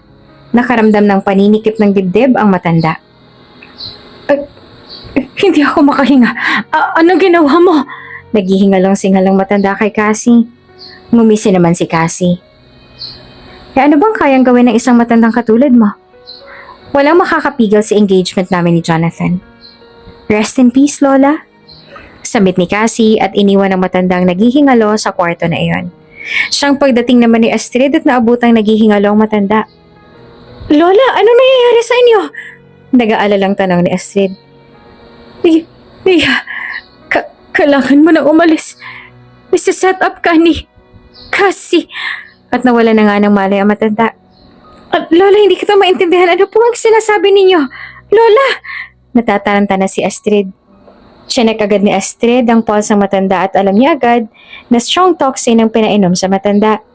Tinawagan ni Astrid ang kanyang pinagkakatiwalaang doktor, assistant na si Asval, upang dalhin ang mga karayom na kailangan niya upang gamutin ang matanda. Bigla namang dumating si Jonathan kasama ang iba pa. Astrid, ano ginagawa mo kay Lola? Pagpapanggap na singhal ni Cassie. Agad namang lumapit si Jonathan sa lola niya. Elmer, tumawag ka ng doktor. Utos ni Jonathan. Nagkagulo na ang lahat. Jonathan, nalason ng lola mo at strong toxin ang nainom niya. Sambit ni Astrid. Astrid, hindi ba galing ka na ng kulungan noon? Ikaw lamang may motibong gawin ang bagay na to. Dahil hindi mo magawang masirang engagement namin ni Jonathan. Si Lola ang ginantihan mo. Wala ka pa rin pagbabago. Pagbibintang pa ni Cassie upang pagtakpan ng kanyang kasalanan. Luminga naman si Jonathan kay Astrid. Paano mo nagawa yun kay Lola? Napakabait sa'yo ni Lola. Bakit mo siya nilason? Galit na galit si Jonathan. Ano? Bakit ako, Jonathan? Hindi ko yung magagawa kay Lola. Pagpasok ko, naghihingalo na si Lola. Sinubukan ni Astrid na magpaliwanag. Hinatak ng ina ni Jonathan ang kamay ni Astrid at sinampal ng malakas ang pisngi ng dalaga. Isa kang halimaw. Nagpag-alaman namin ng asawa ko na pinagpipilitan mo ang apo ka ni Don Felix. Isa kang desperada at ambisyosang babae. Galit na singhal ng nanay ni Jonathan. Ang mamamatay tao na katulad mo ay nararapat lamang na mabulok muli sa kulungan habang buhay. Singit pa ni Agatha. Call the police. Now! Sabit naman ni Don Felix. Pinagtutulungan na si Astrid nang biglang dumating si Elmer. Sir Jonathan, nalalason po si Madam Villaruiz. Habang wala po ang doktor niya, bakit hindi po natin kontakin si Master T? Siya pong makakatulong sa lola ninyo. Suggestion ni Elmer. Ako si Master T. At akong bahala kay Lola. Kaya kong alisin ang lason sa katawan niya. Wala nang ibang choice si Astrid kung hindi ang umamin sa tunay niyang pagkatao. Ngumisi naman si Cassie. At ano namang kalokohan to, Astrid? Ngayon naman nagpapanggap kang si Master T. Nako, hanggang ngayon talaga nagsisinungaling ka pa rin sa amin, ano? Sambit ni Cassie. Hindi naman siya pinansin ni Astrid. Jonathan, kailangan ko nang gawin ang nararapat. Kailangan kong iligtas si Lola. Kailangan mong magtiwala. Sambit ni Astrid. Shut up! Hintayin mong damputin ka ng mga pulis. Doon ka nararapat. Sambit ng ina ni Jonathan. Mama, subukan natin. Buhay ni Lola nakasalalay dito. Sambit ni Jonathan. Ano? Naniniwala ka pa rin sa kasinungalingan ng babaeng to? Tugon ng mama niya. Assistant siya ni Master T. At naniniwala ako sa kakayahan niya. Sambit ni Jonathan. Where's Master T? Biglang sulpot naman ni Asval kasama ang medical team ni Astrid. Nagtinginan ng lahat. Nakita naman agad si Asval ni Astrid. Oh, there you are. Sambit ng binata sabay abot ng gamit ni Astrid sa paggagamot. Nanlaki naman ng mga mata ng lahat ng malaman na si Astrid ay siya ngang si Master T. Ikaw si Master T? Hindi makapaniwalang tanong ng ama ni Jonathan at sinimula na nga ni Astrid ang paggagamot sa matanda. Pagkatapos ng ilang minutong pag-acupuncture ay nagbuntong hininga si Astrid. Nawala ng lason sa katawan ni Lola. Ligtas na siya. Nagpapahinga lamang siya ngayon. Bukas pagising niya ng umaga. Maayos na siya. Sambit ni Astrid. Ay, salamat naman. Halos sabay na sambit ng mga magulang ni Jonathan. Astrid, ikaw nga si Master T. Sambit ni Jonathan. Nakatitig lamang si Astrid kay Jonathan. I knew it. Sinadya mo lahat. Nilason mo si Lola para ikaw din ang magpagaling sa kanya. Para ikaw ang magligtas sa kanya. Para ikaw na naman ang bida. Paninirang pilit pa din ni Cassie. Isa kang hangal. Wala kang alam sa mundo ng medisina. Doktor si Master T at responsibilidad niyang magligtas ng tao. Hindi kami ang komite ng buhay. Pagtatanggol ng doktor na kasama ni Asval. Ngumisi naman si Cassie. Kaya pala maraming mga doktor ang namamatay ang kanilang mga pasyente. Huwag kang feeling santo, Astrid. Isa kang surot na nagbabalat kayo bilang doktor. Sambit pa rin ni Cassie. Nagbabalat kayo? Ako ba? O ikaw ang nagbabalat kayo dito? Tatanggalin ko ang maskara mo at ipapakita ko sa lahat ang tunay mong pagkatao. Sambit ni Astrid. Okay, Astrid. I'm waiting. Confident pang tugon ni Cassie. At inilahad na nga ni Astrid ang CCTV footage na nasa loob ng kwarto kung saan sila naroon ngayon. Nakamonitor pala yon sa cellphone ni Astrid. Nakita nila doon na si Cassie talagang nagbigay ng lason sa matanda. Nangangamba ako sa maaari ninyong gawin na mag-ina. Kaya naman naisip kong lagyan ng hidden CCTV ang kwartong to para sana bantayan si Lola. Pero napakasama niyo. Dahil dumating pa talaga sa punto na lalasunin yung matanda. Wala kayong puso. Galit na singhal ni Astrid. Hindi. Walang katotohanan yan. Pagtanggi ni Cassie. Ngumisi naman si Astrid. Huling-huli ka na, Cassie. Pero pilit ka pa rin tumatanggi.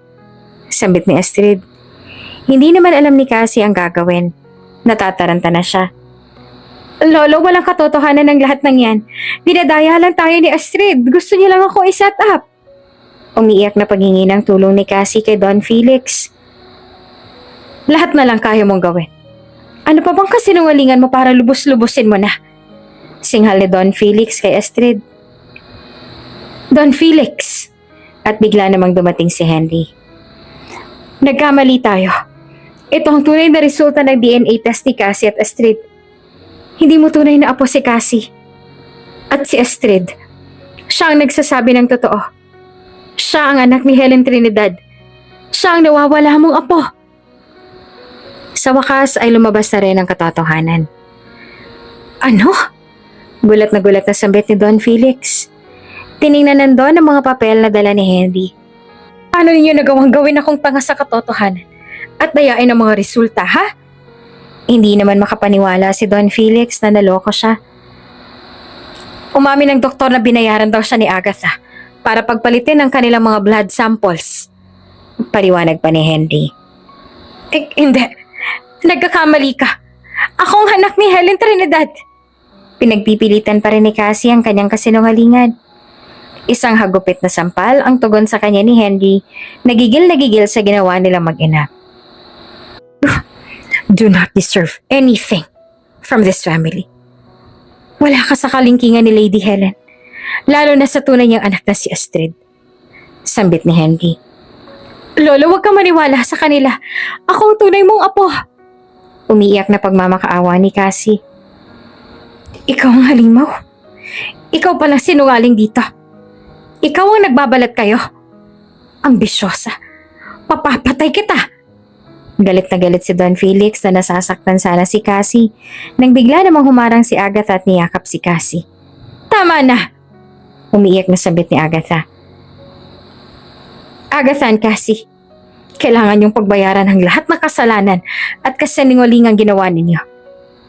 Gusto niyo bang sunduin pa kayo ng mga pulis dito? O isusuko na lang ninyo mga sarili niyo sa police station? Galit na sambit ni Jonathan. Humiwalay sa pagkakayakap ng ina si Cassie. Wala akong kasalanan.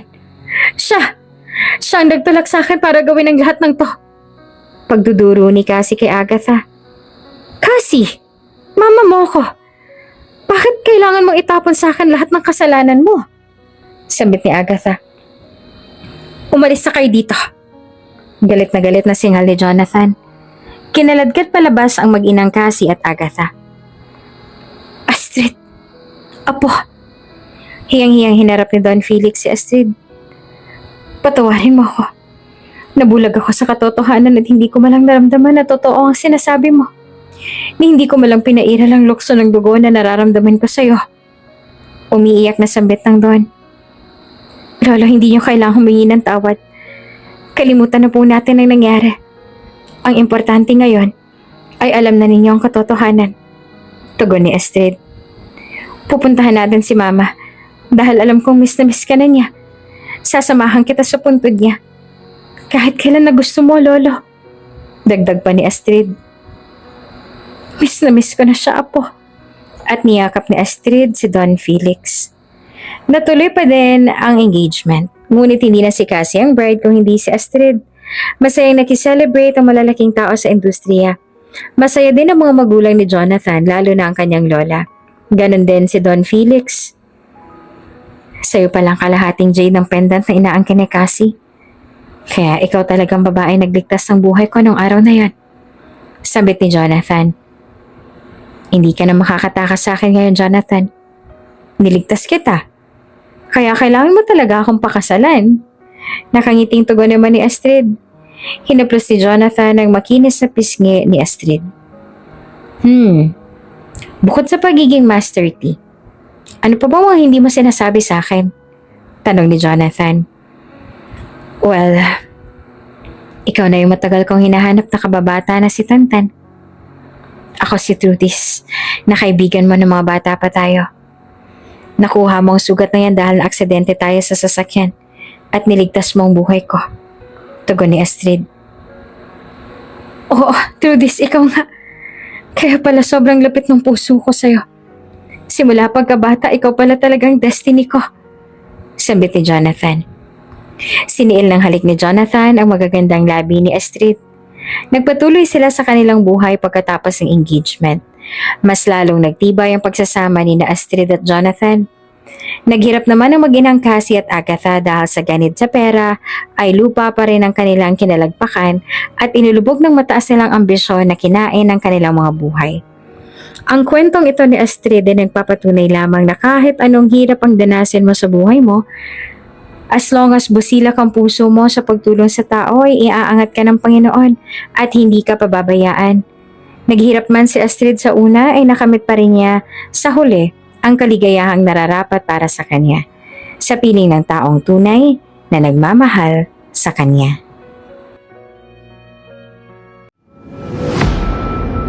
Kung bago ka pa lang sa channel na ito, Ate Jane TV, huwag kalimutang pindutin ang notification bell and subscribe button. Sana po hindi naman malaking abala sa inyo ang pagpindot ng subscribe button dahil ang kapalit po nito ay ang pagsuporta para makapag-produce ng mga libreng stories sa mga channels ni Ate Jane. Maraming salamat!